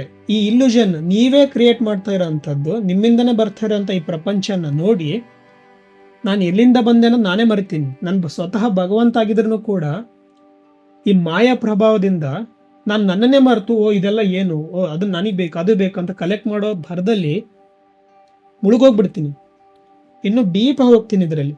ಸೊ ಇದನ್ನ ಸುಲಭವಾಗಿ ಇನ್ನೊಂದು ಕತೆ ಮುಖಾಂತರ ಅರ್ಥ ಮಾಡಿಸ್ಬೋದು ನಿಮಗೆ. ನಾರದರು ಒಂದು ಸರಿ ನಡ್ಕೊಂಡು ಹೋಗ್ಬೇಕಾದ್ರೆ ಅವರಿಗೆ ಡೌಟ್ ಬರುತ್ತೆ, ಅಲ್ಲ ಈ ಮಾಯ ಅಂತಾರೆ ಈ ಪ್ರಪಂಚ, ಇದೆಲ್ಲ ರಿಯಲ್ ಆಗಿ ಕಾಣಿಸ್ತಾ ಇದೆ, ಅದು ಹೆಂಗೆ ಸುಳ್ಳಾಗುತ್ತೆ, ಇದು ಹೆಂಗೆ ಮಿಥ್ಯೆ ಆಗುತ್ತೆ, ನಾನು ನೋಡ್ತಾ ಇದ್ದೀನಿ, ನಾನು ತಿನ್ಬೇಕಾದ್ರೆ ನಾನು ಟೇಸ್ಟ್ ಮಾಡ್ತಾ ಇದ್ದೀನಿ, ನಾನು ಗಮನಿಸ್ತಾ ಇದ್ದೀನಿ, ನಾನಿದ್ದೀನಿ, ಹಂಗಿದ್ದಾಗ ಇದನ್ನು ಮಾಯ ಅಂತಾರಲ್ಲ. ಸೊ ನಾನೇ ಇಲ್ಲ ಅಂದಮೇಲೆ ಇದೆಲ್ಲ ಹೇಗೆ ಕಾಣಿಸುತ್ತೆ, ಮಾಯ ಅಂದ್ರೆ ನಿಜವಾಗ್ಲೂ ಏನು? ಸರಿ, ನಾವು ಮಲಗಿದಾಗ ಕನಸಿನಲ್ಲಿ ಹೆಂಗೆ ಕ್ರಿಯೇಟ್ ಆಗುತ್ತೋ ಪ್ರಪಂಚ ಅದೇ ರೀತಿ ಕ್ರಿಯೇಟ್ ಆಗಿದೆ ಅಂತ ಹೇಳ್ತಾರೆ. ಬಟ್ ನನಗೆ ತುಂಬ ರಿಯಲ್ ಅನಿಸ್ತಾ ಇದೆ. ಯಾವುದು ಪ್ರಪಂಚದಲ್ಲಿ ಕಂಟಿನ್ಯೂಸ್ ಚೇಂಜ್ ಆಗ್ತಾ ಇರುತ್ತೋ, ಬದಲಾವಣೆಗೆ ಒಳಪಟ್ಟಿರುತ್ತೋ ಅದು ಸತ್ಯ ಅಲ್ಲ, ಬಟ್ ನನಗೆ ಕಾಣಿಸ್ತಾ ಇದೆ. ಈ ರೀತಿ ಕನ್ಫ್ಯೂಷನ್ ಆಗಿಬಿಡುತ್ತೆ ನಾರದನಿಗೆ. ಇದು ಹೆಂಗಪ್ಪ ತಿಳ್ಕೊಳ್ಳೋದು ಅಂತ ತಲೆ ಕೆರ್ಕೊಂಡು ಕುತ್ಕೊಂಡಾಗ ಕೃಷ್ಣ ಅಲ್ಲೇ ಇರ್ತಾನೆ. ಯಾಕೆ ತಲೆ ಕೆಡ್ಸ್ಕೊಂಡೆ ನಾರದ ಅಂತ ನಾರದನ್ ಕೇಳಿದಾಗ ನಾರದ ಹೇಳ್ತಾರೆ, ಪ್ರಭು ಇದು ಮಾಯ ಅಂತ ಹೇಳ್ತೀವಿ, ಬಟ್ ನಾನು ನೋಡ್ತಾ ಇದ್ದೀನಿ, ಅನುಭವಿಸ್ತಾ ಇದ್ದೀನಿ, ಅನುಭವಿಸೋದು ಅದು ಹೆಂಗೆ ಸುಳ್ಳಾಗುತ್ತೆ, ನನಗೆ ಇದು ಮಾಯ ಬಗ್ಗೆ ಅರ್ಥನೇ ಆಗ್ತಿಲ್ಲ, ದಯವಿಟ್ಟು ನನಗಿದನ್ನು ಅರ್ಥ ಮಾಡಿಸು, ಮಾಯ ಅಂದ್ರೆ ಏನು ಅಂತ ನನಗೆ ಹೇಳು, ನಿನಗೆಲ್ಲ ಗೊತ್ತು ಪ್ರಭು ಅಂತ. ಸರಿ ಹೇಳ್ತೀನಿ, ನನ್ನೊಟ್ಟಿಗೆ ಬರ್ತೀನಿ, ಹೊರಗಡೆ ಹೋಗ್ತೀನಿ ಅಂತ. ಸರಿ ಬರ್ತೀನಿ ನಡಿ ಅಂತೇಳಿ ತುಂಬ ದೂರ ನಡ್ಸ್ಕೊಂಡು ಕರ್ಕೊಂಡು ಹೋಗ್ತಾನೆ ಒಂದು ಮರಳು ಗಾಡಿಗೆ. ನಡೀತಾ ನಡೀತಾ ನಡೀತಾ ನಾರದ ಸುಸ್ತಾಗ್ತಾನೆ. ಪ್ರಭು, ನಾನು ನಿನಗೆ ಒಂದೇ ಒಂದು ಕ್ವಶನ್ ಕೇಳಿದ್ದು, ಮಾಯೆ ಏನು ಅಂತ, ಅದನ್ನ ಅಲ್ಲೇ ಹೇಳ್ಬೋದಾಗಿತ್ತಲ್ಲ. ಹೇಳ್ತೀನಿ ಬಾ ನನ್ನ ಜೊತೆಗೆ, ಇಷ್ಟು ಮಾಡಲ್ವಾ ಅಂತ. ಕೃಷ್ಣ ದೂರ ಕರ್ಕೊಂಡು ಹೋಗಿ ಒಂದು ಹತ್ರ ಬಾಯಾರಿಕೆಯಿಂದ ಕೂರ್ತಾರೆ. ನಾರದರಿಗೆ ಕೇಳ್ತಾನೆ ಕೃಷ್ಣ, ನನಗೆ ಈ ಬಾಯಾರಿಕೆ ಆಗ್ತಾ ಇದೆ, ನೀನು ನನಗೆ ನೀರು ಕುಡಿಸಿದ್ರೆ ಈ ಮರಳುಗಾಡಲ್ಲಿ, ನಾನು ನಿನಗೆ ಮಾಯೆ ಬಗ್ಗೆ ಅರ್ಥ ಮಾಡಿಸ್ತೀನಿ ಅಂತ. ಓ, ಟೆಸ್ಟ್ ಮಾಡ್ತೀಯ ನೀನು ನನ್ನನ್ನು? ನೀರು ಕೊಡೋಕ್ಕಾಗಲ್ಲ ನನಗೆ, ನೀನು ಮಾಯೆ ತಿಳ್ಕೊಬೇಕಂತಂದ್ರೆ ನಾನು ಎಲ್ಲದಕ್ಕೂ ಸಿದ್ಧ ಅಂತ ಹೇಳಿ, ಸರಿ ನಾನು ನೀರು ತರ್ತೀನಿ, ಇಲ್ಲೇ ಇರೋ ಅಂತ ನಾರದ ಹೋಗ್ತಾನೆ. ಹೋದಾಗ ಅಲ್ಲೊಂದು ಊರು ಬರುತ್ತೆ. ಊರಲ್ಲಿ ಸುಂದರವಾದ ಯುವತಿಯರು ಅಲ್ಲಿ ನೀರು ಸೇರ್ತಾ ಇರ್ತಾರೆ, ಬಾವಿನಲ್ಲಿ ನೀರು ತಗೊಂಡು ಹೋಗ್ತಾ ಇರ್ತಾರೆ. ಅಲ್ಲದೆ ಆ ಊರಿನ ಪಾಳ್ಯಗಾರು ಅಥವಾ ರಾಜರ ಮಗಳು ಅಂತ ಅಂದ್ಕೊಳ್ಳಿ, ಅವಳು ಕೂಡ ಅಲ್ಲಿ ಬಾವಿ ಹತ್ರ ಇರ್ತಾಳೆ. ಆವಾಗ ನಾರದ್ರು ಹೋಗ್ಬಿಟ್ಟು ಅವಳನ್ನ ನೋಡ್ಬಿಟ್ಟು, ನನಗೆ ಸ್ವಲ್ಪ ನೀರು ಕುಡಿಬೇಕು, ನೀರು ಹಣಿಸ್ತೀರಾ ಅಂತ. ಸರಿ ಅಂತ ಹೇಳಿ ಅವಳು ನೀರು ಕೊಡ್ಬೇಕು ಹೋದಾಗ ಅವಳನ್ನೇ ನೋಡ್ಕೊಂಡು ಕುಡಿತಾನೆ. ಸೊ ಅವಳು ತುಂಬ ಸುಂದರವಾಗಿರ್ತಾಳೆ, ಎಷ್ಟು ಚೆನ್ನಾಗಿದ್ದಾಳಲ್ಲ ಇವಳು. ಸೊ ನನ್ನ ಸನ್ಯಾಸತ್ವನ ಬಿಟ್ಟು ಯಾಕೆ ಸಂಸಾರ ಆಗ್ಬಾರ್ದು ಅಂತ ಅನ್ಸ್ಬಿಡುತ್ತೆ ಅವನಿಗೆ. ಸೊ ಕುಡ್ದಾದ್ಮೇಲೆ ಅವಳು ಒಂದನ್ನು ಮಾತಾಡೋದಿಲ್ಲ, ಆ ನೀರು ಕೊಟ್ಬಿಟ್ಟು ಹೋಗ್ತಾ ಇರ್ತಾಳೆ. ಅವಳು ಹಿಂದೆನೇ ಹಿಂಬಾಲಿಸ್ಕೊಂತ ಹೋಗ್ತಾರೆ ನಾರದ್ರು. ಆಮೇಲೆ ಅವ್ರ ಅಪ್ಪನ ಜೊತೆ ಮಾತಾಡಿ, ಸ್ವಾಮಿ ನನಗೆ ಈ ಸನ್ಯಾಸತ್ವದಿಂದ ಬೇಸತ್ತು ಹೋಗ್ಬಿಟ್ಟಿದೆ, 3 ಲೋಕ ತಿರುಗಿ ತಿರುಗಿ ತಿರುಗಿ ನಾನು ಸಂಸಾರಿ ಆಗಬೇಕು ಅಂತ ಅನಿಸ್ತಿದೆ. ಓ ಹೌದಾ, ಯಾರೋ ಆ ಭಾಗ್ಯಶಾಲಿ ಹುಡುಗಿ, ನಿಮ್ಮ ಮಗಳೇ, ನಿಮಗೇನು ಅಭಿಪ್ರಾಯ ಇಲ್ಲ ಅಂದ್ರೆ ನಾನು ಅವಳು ಮದುವೆ ಆಗ್ತೀನಿ. ಆವಾಗ ಅವರಪ್ಪ ಹೇಳ್ತಾರೆ, ಇದು ನಮ್ಮ ಭಾಗ್ಯ, ನೀವು ಮಹರ್ಷಿಗಳು, 3 ಲೋಕ ಸುತ್ತ ಅಂತವ್ರು, ಆದರೆ ನೀವು ನಮ್ಮ ಮನೆಯಲ್ಲೇ ಇರಬೇಕಾಗಿ, ಯಾಕಂದರೆ ಈ ರಾಜ್ಯವನ್ನು ಆಡಳಿತ ಮಾಡೋದಕ್ಕೆ ನಮಗೊಬ್ಬರು ಬೇಕು, ಗಂಡು ಮಗು, ನಮಗೆ ಗಂಡು ಮಕ್ಕಳಿಲ್ಲ. ಹಾಗಾಗಿ ನೀವು 3 ಲೋಕ ಸುತ್ತೀರಾ ಅಂತಂದರೆ ನನ್ನ ಮಗಳನ್ನೂ ಸುತ್ತಾಡೋಕೆ ಕಳ್ಸೋಕ್ಕಾಗೋದಿಲ್ಲ. ಸೊ ಹಾಗಾಗಿ ನೀವು ಕೂಡ ಇಲ್ಲೇ ಇರಬೇಕು. ಸರಿ ಇರ್ತೀನಿ ಅಂತ ನಾರದ್ರು ಒಪ್ಕೊತಾರೆ. ಹೀಗೆ ವರ್ಷಗಳು ಉರುಳು ಹೋಗ್ತು, ಮದುವೆ ಆಗುತ್ತೆ, 3-4 ಮಕ್ಕಳಾಗ್ತಾರೆ. ಆಮೇಲೆ ನಾರದರು ಅವ್ರ ಮೇಲೆ ಭಾರ ಬಿದ್ದುಬಿಡುತ್ತೆ, ಈ ರಾಜ್ಯದ ಭಾರ, ಯಾಕಂದರೆ ರಾಜ್ಯ ಆಡಳಿತ ನಡೆಸ್ಬೇಕಲ್ಲ. ಅವ್ರ ಮಕ್ಕಳಿಗೆಲ್ಲ ಹೇಳ್ಕೊಡ್ತಾ ಇರ್ತಾರೆ, ಮಕ್ಕಳೇ ಗಂಭೀರವಾಗಿ ನಡ್ಕೋಬೇಕು ರಾಜರ ಮಕ್ಕಳು, ಸೊ ಅಷ್ಟು ಸುಲಭ ಎಲ್ಲರ ಹತ್ರ ನಗಬಾರ್ದು, ಇಷ್ಟು ಸ್ಮೈಲ್ ಮಾಡ್ಬೇಕಷ್ಟು, ಈ ಥರದ್ದೆಲ್ಲ ತಂತ್ರಗಳನ್ನ ಹೇಳ್ಕೊಡ್ತಾ ಇರ್ತಾರೆ. ಅಷ್ಟೇ ಅಲ್ಲ, ರಾಜ್ಯವನ್ನು ವಿಸ್ತರಣೆ ಮಾಡಬೇಕು ಅಂತೇಳಿ ಯುದ್ಧಕ್ಕೆ ಸಿದ್ಧ ಆಗ್ತಾರೆ. ಸೊ ರಾಜ್ಯನ ಎಕ್ಸ್ಟೆಂಡ್ ಮಾಡಬೇಕು ಅನ್ನೋ ಆಸೆ ಬಂದ್ಬಿಡುತ್ತೆ. ಕೊನೆಗೆ ಯುದ್ಧ ಶುರು ಆಗ್ಬಿಡುತ್ತೆ. ಪಕ್ಕದ ರಾಜ್ಯದವರು ಮೇಲೆ ಇವರು ಯುದ್ಧ ಹೋಗ್ತಾರೆ, ಬಟ್ ಸೋಲ್ತಾರೆ. ನಾರದ ಸೋತ ಮೇಲೆ ಅವರೇ ಇವ್ರ ಮೇಲೆ ಆಕ್ರಮಣ ಮಾಡಿ ಎಲ್ಲ ರಾಜ್ಯವನ್ನು ಕಬಳಿಸ್ತಾರೆ. ನಾರದನ್ನ ಮತ್ತೆ ಅವ್ರ ಮನೆಯವ್ರನ್ನ ಕೊಲ್ಲಬೇಕು ಅಂತ ಹುಡುಕಾಡ್ಬೇಕಾದ್ರೆ ಅಪೋಸಿಟ್ ಸೈನಿಕರು ಇವರು ತಲೆ ಮರೆಸ್ಕೊಂಡು ಬೇರೆ ರಾಜ್ಯಕ್ಕೆ ಹೋಗ್ತಾರೆ.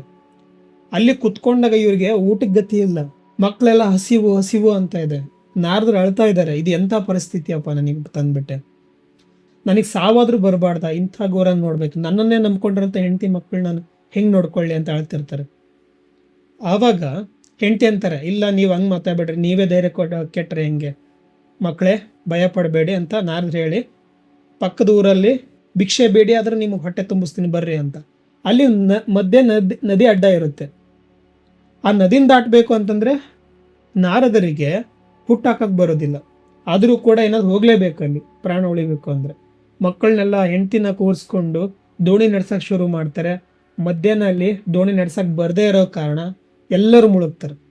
ಈ ಕಡೆ ಹೆಂಡ್ತಿ ಹಿಡ್ದಿರ್ತಾಳೆ, ಈ ಕಡೆ ಮಕ್ಕಳು ಹಿಡ್ದಿರ್ತಾರೆ, ಅಪ್ಪ ಉಳಿಸು ರೀ, ನನ್ನನ್ನು ಉಳಿಸ್ರಿ ಅಂತ ಇಲ್ಲಿ ಹೆಂಡ್ತಿ ಇದು ಮಾಡ್ತಾರೆ. ಯಾರನ್ನ ಉಳಿಸ್ಬೇಕು, ಒಬ್ರನ್ನ ಉಳಿಸೋಕೋದ್ರೆ ಒಬ್ಬಳು ಹೋಗ್ತಾರೆ.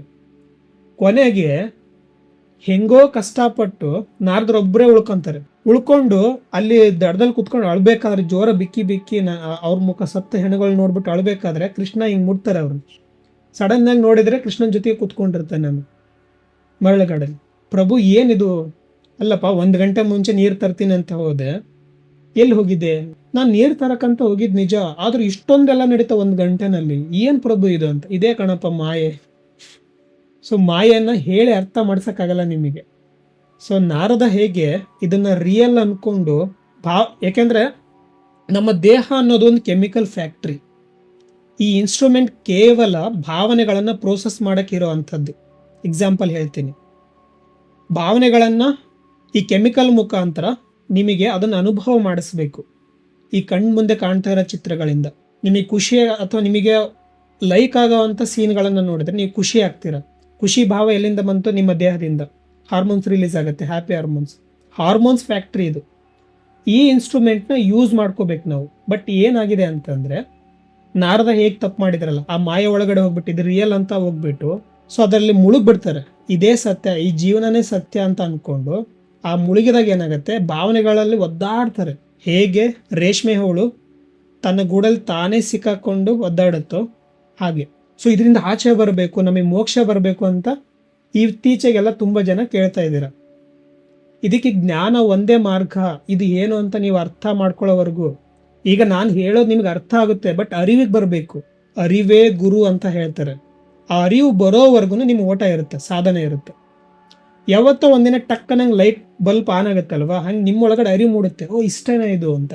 ನಾಲೆಜ್ ಈಸ್ ಎವರ್ ಸಿನ್ ಅಂತ ಹೇಳಿದ್ನಲ್ವಾ, ಹಾಗೆ ನಾನು ಎಷ್ಟೊಂದು ಇನ್ಫಾರ್ಮೇಷನ್ ಸುಮ್ಮನೆ ಕಲೆಕ್ಟ್ ಮಾಡ್ತಾನೆ ಇದ್ದೀನಿ ಲೈಫಲ್ಲಿ. ನೋ ಯೂಸ್, ಸುಮ್ಮನೆ ಓಡ್ತಾನೆ ಇದ್ದೀನಿ, ಇನ್ಫಾರ್ಮೇಷನ್ ಕಲೆಕ್ಟ್ ಆಗ್ತಾನೆ ಇದೆ. ಲೈಫ್ ಇಂಪ್ರೂವ್ ಆಗ್ತಾ ಇಲ್ಲ, ಸ್ಟ್ರೆಸ್ ಬಿಲ್ಡ್ ಆಗ್ತಾ ಇದೆ ನನಗೆ.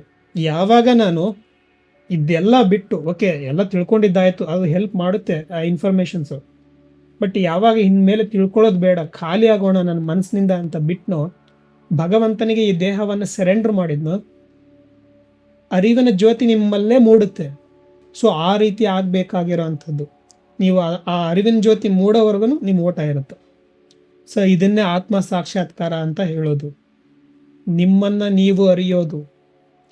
ಈ ಹೊರಗಡೆ ನಡೀತಾ ಇರೋಂಥ ಈ ಲಿಟ್ರಲಿ ಮೂವಿ ವಿಡಿಯೋ, ಇದನ್ನು ಸೀರಿಯಸ್ ಆಗಿ ನೀವು ಅದರಲ್ಲಿ ಮುಳುಗಿದ್ರೆ ನಾರದರ ರೀತಿ ಕ್ವಶನ್ ಕೇಳ್ತಾ ಇರ್ತಾರೆ ನಮ್ಮಂಥವ್ರಿಗೆ ಕಾಲ್ ಮಾಡಿ, ಸರ್ ಜೀವನದಲ್ಲಿ ಖುಷಿಯಾಗಿರೋದು ಹೇಗೆ, ಜೀವನದಲ್ಲಿ ಪ್ರಾಬ್ಲಮ್ಸ್ ಬರದೇ ಇರೋದು ಹೇಗೆ, ಇದನ್ನೆಲ್ಲ ಅವಾಯ್ಡ್ ಮಾಡೋದು ಹೇಗೆ. ಸೊ ಈ ರೀತಿ ನಾವು ಮಾಯೆಯನ್ನು ಹೇಗಿದೆನೋ ಹಾಗೆ ನೋಡಿದರೆ ಅರ್ಥ ಆಗುತ್ತೆ, ಬಟ್ ಭಾವನೆಗಳ ಮುಖಾಂತರ ನೋಡಿದರೆ ಸಿಕ್ಕಾಕೊಂತೀವಿ. ಇನ್ನೊಂದು ಕರ್ಮದ ವಿಚಾರವನ್ನು ತುಂಬ ಬೇರೆ ಥರ ತಗೊಳ್ತಾ ಇದ್ದೀರ. ಈ ಮುಂಚೆ ಒಂದು ಲಾಸ್ಟ್ ವಿಡಿಯೋ ಮಾಡಿದ್ದೆ, ಅದರಲ್ಲಿ ಕನ್ಫ್ಯೂಸ್ ಆಗಿದೆ ನಿಮಗೆ, ಹೌದು ನಿಜ. ಅದಕ್ಕೆ ನಾನು ಇನ್ನೊಂದು ಸಾರಿ ಹೇಳ್ತಾ ಇದ್ದೀನಿ, ನನ್ನ ಎಲ್ಲ ವಿಚಾರಗಳು ನನ್ನ ಅಲ್ಪ ಜ್ಞಾನಕ್ಕೆ ಬಂದಿರೋಂಥ, ಅರಿವಿಗೆ ಬಂದಿರೋವಂಥ ವಿಚಾರಗಳು ಹೆಚ್ಚಿನವು. ಅದನ್ನು ನೀವು ಒಪ್ಪಲೇಬೇಕು ಅಂತ ಏನಿಲ್ಲ, ನೀವೇ ತರ್ಕ ಮಾಡಿ, ಅದು ಸುಳ್ಳು ಅನಿಸಿದ್ರೆ ಬಿಸಾಕಿ, ನಿಮಗೆ ಸತ್ಯ ಅನಿಸಿದ್ರೆ ಮಾತ್ರ ಇಟ್ಕೊಳ್ಳಿ, ಓಕೆನಾ. ಇನ್ನೊಂದು ಕ್ವಶನ್ ಕೇಳಿದ್ರು ಅದೇ ವಿಡಿಯೋದಲ್ಲಿ, ಸರ್ ನಾವು ಕರ್ಮ ಅನ್ನೋದು DNA ಮುಖಾಂತರ ಪಾಸ್ ಆಗುತ್ತೆ, ಅದರ ಇಂಪ್ರೆಷನ್ಸ್ ಅನ್ನೋದಾದರೆ, ನಾವು ಇನ್ನೊಬ್ಬರಿಗೆ ನಮ್ಮ ರಕ್ತವನ್ನು ಕೊಟ್ಟರೆ ಹಾಗಾದರೆ ನಮ್ಮ ಕರ್ಮವನ್ನು ಅವ್ರಿಗೆ ಕೊಟ್ಟ ಹಾಗಾಗುತ್ತಾ? ಸೊ ನಮ್ಮ ಕರ್ಮದ ಇಂಪ್ರೆಷನ್ ಅವ್ರ ಬಾಡಿನಲ್ಲಿ ಸೇರುತ್ತಾ? ಸೊ ಲಾಜಿಕಲಿ ಕ್ವಶನ್, ನಾವು ಲಾಜಿಕ್ ಮೈಂಡ್ ಅದಕ್ಕೆ ತೆಗೀರಿ ಅಂತ ಹೇಳೋದು, ಬಟ್ ಲಾಜಿಕ್ ಮೈಂಡನ್ನು ನಿಮ್ಮ ಒಪ್ಸೋವರೆಗೂ ಇದು ಸರಿಯೋದಿಲ್ಲ ಅಲ್ವಾ ನಾನು ಅನ್ನೋದು. ಹಾಗಾಗಿ ಹೇಳ್ತೀನಿ, ನಿಮ್ಮ ಕಣ್ಣಿಂದ ಏನೇನು ನೋಡೋಕ್ಕೆ ಸಾಧ್ಯನೋ ಅದು ಎಲ್ಲ ಸ್ಥೂಲಕಾಯಗಳು, ಆಬ್ಜೆಕ್ಟ್ಸ್, ಅಂದರೆ ಜಡ ವಸ್ತುಗಳು. ಈಗ ನನ್ನ ಹತ್ರ ಒಂದು ಲ್ಯಾಪ್ಟಾಪ್ ಇದೆ ಅಂತ ಅಂದರೆ ಇದು ಜಡ ವಸ್ತು, ಇದು ನನ್ನ ಕಣ್ಣಿಗೆ ಕಾಣಿಸುತ್ತೆ. ಕಣ್ಣಿಗೆ ಕಾಣಿಸೋ ಅಂಥದ್ದನ್ನೆಲ್ಲ ನಾವು ಮೂವ್ ಮಾಡ್ಬೋದು ಅಲ್ವಾ, ಈಸಿಯಾಗಿ. ಸಾಫ್ಟ್ವೇರ್ ಕೂಡ ಮೈಗ್ರೇಟ್ ಮಾಡ್ತೀವಿ, ಅದು ಬೇರೆ ವಿಚಾರ. ಬಟ್ ಇದ್ರ ಒಳಗಡೆ ಇರೋವಂಥ ಸಾಫ್ಟ್ವೇರ್ನ ತೋರಿಸುವಂತಂದ್ರೆ ಆಗುತ್ತೆ ನನ್ನ ಕೈನಲ್ಲಿ? ಆಗಲ್ಲ. ಹಾಗೆ ರಕ್ತದಲ್ಲಿರೋಂಥ DNA ನೀವು ಝೂಮ್ ಮಾಡಿ ನೋಡಿದರೆ DNA ನೋಡಬಹುದು. DNA ನೀವು ಒಂದು ಬಾಡಿಯಿಂದ ಸಪ್ರೇಟ್ ಮಾಡಿದರೆ ಆ ರಕ್ತನ, ಆ ಸಿಸ್ಟಮ್ನಿಂದ ಬೇರೆ ಆಯಿತು ಅಂತಂದರೆ ನೀವು ಕೇವಲ ಆ ಫಿಸಿಕಲ್ ಎಂಟಿಟಿನ ಕಾಪಿ ಮಾಡಿರ್ತೀರ, ಹೊರಗಡೆ ತೆಗೆದಿರ್ತೀರ. ಹೆಂಗೆ ಒಂದು ಕಂಪ್ಯೂಟರ್ ಇದೆ, ಕಂಪ್ಯೂಟರ್ನಲ್ಲಿ ನಾನೊಂದು ರ್ಯಾಮ್ನ ಹೊರಗಡೆ ತೆಗೆದ್ರೆ ಅದರಲ್ಲಿ ನಿಮಗೆ ಆ ಸಿಸ್ಟಮ್ನಲ್ಲಿರೋಂಥ ಎಲ್ಲ ಇನ್ಫಾರ್ಮೇಷನ್ ಬರೋದಿಲ್ಲ. ಅಥವಾ ಒಂದು ಮೆಮೊರಿ ಕಾರ್ಡ್ ತುಂಡನ್ನು ಮುರಿದ್ಬಿಟ್ಟು ಅದರಲ್ಲಿ ಅದರ ಒಳಗಡೆ ಇರೋಂಥ ಸಾಫ್ಟ್ವೇರ್ನ ನಾನು ಇನ್ನೊಂದಕ್ಕೆ ಹಾಕೋದಕ್ಕಾಗೋದಿಲ್ಲ, ಕಂಪ್ಲೀಟ್ ಸಿಸ್ಟಮ್ ಬೇಕಾಗುತ್ತೆ. ಹೌದು, ಕರ್ಮ ಅಥವಾ ಇಂಪ್ರೆಷನ್ಸ್ ಅಥವಾ ಸೂಕ್ಷ್ಮ ವಿಚಾರಗಳು, ಈ ಗುಣಲಕ್ಷಣಗಳು ಸೇವ್ ಆಗೋದಕ್ಕೆ ಒಂದು ಫಿಸಿಕಲ್ ಬಾಡಿ ಬೇಕು. ಪೆನ್ ಡ್ರೈವ್ ಇದ್ರೇ ಮಾತ್ರ ನೀವು ಅದರೊಳಗಡೆ ಫೋಟೋಸ್ ವೀಡಿಯೋಸ್ ತುಂಬಕ್ಕಾಗೋದು. ಆ ಬಾಡಿ ಇದ್ದರೆ, ಆ ಬಾಡಿನೇ ಇಲ್ಲ ಅಂತ ಅಂದರೆ ಫೋಟೋಸ್ ವೀಡಿಯೋಸ್ ಹೇಗೆ ತುಂಬ್ತೀರಾ? ಆ ರೀತಿ DNA ಅನ್ನೋದು ಜಸ್ಟ್ ಜಡ ವಸ್ತು, ಅದ್ರ ಒಳಗಡೆ ಇರೋಂಥ ಸೂಕ್ಷ್ಮ ವಿಚಾರ ಇದೆಯಲ್ಲ, ಸಾಫ್ಟ್ವೇರ್ ಲೆವೆಲಲ್ಲಿ ಸೂಕ್ಷ್ಮ ವಿಚಾರ, ಸೂಕ್ಷ್ಮ ಕಣ್ಣಿಗೆ ಕಾಣದೇ ಇರೋ ಅಂಥದ್ದು, ಆ ಎನರ್ಜಿ ಇದೆಯಲ್ಲ, ಅದು ಆ ಸಿಸ್ಟಮ್ನಿಂದ ಬೇರೆ ಆಗೋದಿಲ್ಲ. ನಾವು ಹೆಂಗೆ ಮೆಮೊರಿ ಕಾರ್ಡ್ನಲ್ಲಿ ಒಂದು ಅಥವಾ ಪೆನ್ ಡ್ರೈವ್ನಲ್ಲಿ ಸ್ವಲ್ಪ ಮುರಿದ್ಬಿಟ್ಟು ಸಪ್ರೇಟಾಗಿ ಇನ್ನೊಂದು ಪೆನ್ ಡ್ರೈವ್ ಅಂಟಿಸಿದ್ರೆ ಆ ಥರ ಅಲ್ಲ. ಫಿಸಿಕಲ್ ಬಾಡಿ ಜೊತೆಗೆ, ಎಸ್ಪೆಷಲಿ ನಮ್ಮ ಈ ಥರ ಅನಿಮಲ್ಸಲ್ಲಿ ನೀವು ಫಿಸಿಕಲ್ ಬಾಡಿ ತೆಗೆದು, ಉದಾಹರಣೆ ನಾನು ಮಾಂಸ ತಿಂತೀನಿ ಅಂತಂದರೆ ಆ ಪ್ರಾಣಿಯ ಅಂಶಗಳು ನನಗೆ ಎಫೆಕ್ಟ್ ಆಗೋದಿಲ್ಲ. ಯಾಕೆಂತಂದರೆ ನಾನು ಭೌತಿಕ ಶರೀರವನ್ನು ಮಾತ್ರ ಎಕ್ಸ್ಟ್ರಾಕ್ಟ್ ಮಾಡಿರ್ತೀನಿ. ಆ ರೀತಿ DNA ಅನ್ನೋದು ಎಕ್ಸ್ಟ್ರಾಕ್ಟ್ ಮಾಡಿ ಅಥವಾ ಬ್ಲಡ್ ಅನ್ನೋದು ನೀವು ಇನ್ನೊಬ್ಬರಿಗೆ ಕೊಟ್ಟರೆ ಕೇವಲ ಫಿಸಿಕಲ್ ಎಂಟಿಟಿ ಮಾತ್ರ ಟ್ರಾನ್ಸ್ಫರ್ ಆಗಿರುತ್ತೆ. ಅರ್ಥ ಆಗಿದೆ ಅನ್ಕೋತೀನಿ ನೀವು ಸ್ವಲ್ಪ ಗಮನಿಸಿದ್ರೆ. ರಕ್ತದಾನ ಮಾಡೋದು ಒಳ್ಳೆಯ ವಿಚಾರ, ಪುಣ್ಯದ ವಿಚಾರ. ಕರ್ಮ ಥಿಯರಿ ಏನು ಹೇಳುತ್ತೆ, ದಾನ ಮಾಡೋದು ಅಥವಾ ರಕ್ತದಾನ, ಅನ್ನದಾನ, ಏನೇ ಒಳ್ಳೆಯ ವಿಚಾರಗಳನ್ನು ಮಾಡಿದರೆ ನಿಮಗೆ ಪುಣ್ಯ ಸಿಗುತ್ತೆ ಅಂತ. ಇದರ ಉದ್ದೇಶ ಏನು ಅಂತಂದರೆ ನಾವು ಒಳ್ಳೆಯದನ್ನು ಮಾಡಲಿ ಅನ್ನೋದಾಗಿರುತ್ತೆ. ಸೊ ಹಾಗಾಗಿ ಕರ್ಮ ಥಿಯರಿಯನ್ನು ನಾನು ಧಿಕ್ಕರಿಸ್ತಾ ಇಲ್ಲ, ಬಟ್ ನನ್ನ ಅರಿವಿಗೆ ಬಂದಂಥ ನನ್ನ ಅನಿಸಿಕೆಯನ್ನು ಹೇಳಿರ್ತೀನಿ.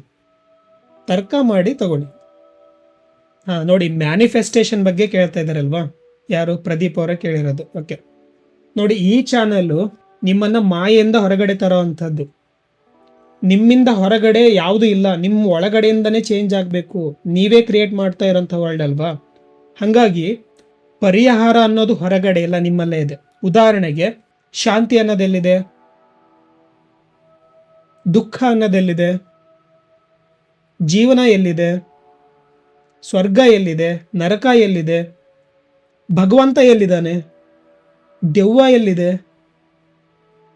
ದೇವರೆಲ್ಲಿದ್ದಾನೆ, ಮರ್ಯಾದೆ, ಮಾನ, ಅಪಮಾನ, ಒಳ್ಳೆಯದು, ಕೆಟ್ಟದು, ಕರ್ಮ, ಜ್ಞಾನ, ಇದೇ ನಿಮ್ಮ ಯೋಚನೆಗಳು, ನಿಮ್ಮ ಅನಿಸಿಕೆಗಳೇ ನಿಮ್ಮ ಜೀವನ ಆಗ್ಬಿಟ್ಟಿದೆ. ಅದ್ರ ಹಿಂದೆ ಓಡ್ತಾ ಇದ್ದೀರಾ. ಇದನ್ನೆಲ್ಲ ಕಳ್ಕೊಂಡು ನೀವು ಖಾಲಿ ಆದಾಗ ಗೊತ್ತಾಗುತ್ತೆ ಎಲ್ಲದಕ್ಕೂ ಕಾರಣ ನಾನೇ. ಅದಕ್ಕೆ ಕೆಲವೊಬ್ಬರೆಲ್ಲ ಕಾಲ್ ಮಾಡಿ, ಸರ್ ನನ್ನ ಜೀವನ ಚೇಂಜ್ ಆಗಬೇಕಂದ್ರೆ ಏನು ಮಾಡಬೇಕು, ಮ್ಯಾನಿಫೆಸ್ಟೇಷನ್ ಟೆಕ್ನಿಕ್ ಹೇಳ್ಕೊಡಿ, ಕ್ಲಾಸ್ ತಗೊಳ್ಳಿ. ನಿಮಗೆ ಒಳ್ಳೆಯದಾಗುತ್ತೆ ಅಂತ ನಂಬಿಸೋಕಿರೋ ಅಂಥ ಟೆಕ್ನಿಕ್ಸ್ ಇವೆಲ್ಲ ಅಷ್ಟೇ. ಇದು ಒಂಥರ ನನಗೆ ಬೆಗ್ಗರ್ ಥರ ಅನಿಸುತ್ತೆ. ಈಗ ಉದಾಹರಣೆಗೆ ನನ್ನ ಕೆಲಸ ಆಗಬೇಕು ಅಂತಂದರೆ ನಾನು ಯಾರು ಕಾಲು ಹಿಡಿಯೋಕ್ಕೂ ರೆಡಿ ಇರ್ತೀನಿ.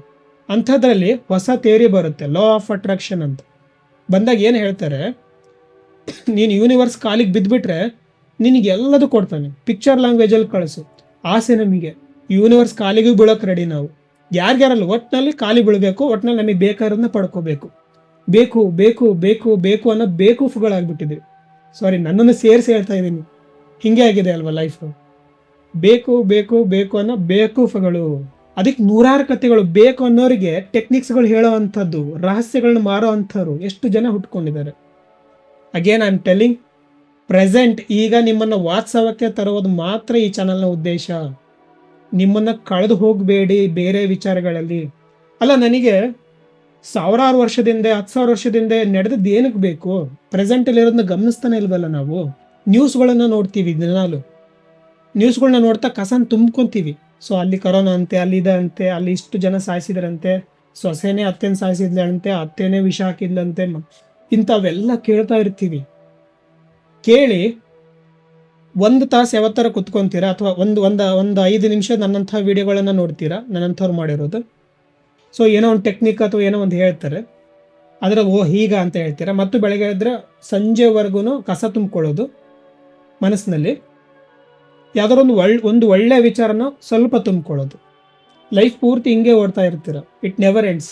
ಎಷ್ಟು ಮಾತಾಡಿದ್ರೂ ಸಾಲದು. ಸ್ನೇಹಿತರೆ, ನಿಮ್ಮ ಅರಿವು, ನೀವು ಸ್ವತಃ ಇದು ಏನು ಅಂತ ಯೋಚನೆ ಮಾಡೋವರೆಗೂ ನಿಮಗೆ ಅರ್ಥ ಆಗೋದಿಲ್ಲ. ನಾನು ಎಲ್ಲ ವಿಡಿಯೋದಲ್ಲಿ ಆಲ್ರೆಡಿ ಕೋರ್ ವಿಚಾರಗಳನ್ನು ತಿಳಿಸಿದ್ದೀನಿ. ಈಗ ಒಬ್ಬರು ಕ್ವಶನ್ ಕೇಳಿದಾರಲ್ವಾ, ಇದು ರಿಯಲ್ ಅಂತ ಆದರೆ ನಾವು ಮುಟ್ತಾ ಇದ್ದೀವಲ್ಲ, ಅದು ಹೇಗೆ ನಾವು ಮುಟ್ಟಿ ನೋಡ್ತಾ ಇದ್ದೀವಿ ಅಂತ. ಅದು ಆಲ್ರೆಡಿ ಒಂದು ವಿಡಿಯೋದಲ್ಲಿ ಮಾಡಿದ್ದೀನಿ, ಈ ಜಗತ್ತೇ ಒಂದು ವಿಡಿಯೋ ಅಂತ ಕ್ಲಿಯರ್ ನಿಮ್ಗೆ ಹೇಳೋಕ್ಕೆ ಟ್ರೈ ಮಾಡಿದ್ದೀನಿ.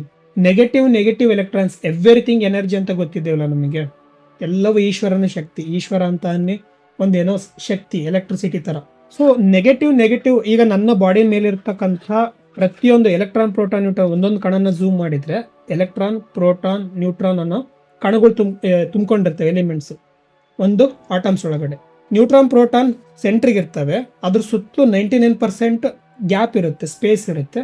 ಅದ್ರ ಮೇಲ್ಗಡೆ ನೆಗೆಟಿವ್ ಎಲೆಕ್ಟ್ರಾನ್ಸ್ ಸುತ್ತರಿತಾ ಇರ್ತವೆ ಪ್ರತಿಯೊಂದು ಕಣದಲ್ಲೂ. ನೆಗೆಟಿವ್ ಎಲೆಕ್ಟ್ರಾನ್ಸ್, ಈ ಕೈಯಲ್ಲಿ ನೆಗೆಟಿವ್ ಎಲೆಕ್ಟ್ರಾನ್ಸ್ ಒಂದಕ್ಕೊಂದು ಅಪೋಸ್ ಮಾಡ್ತವೆ.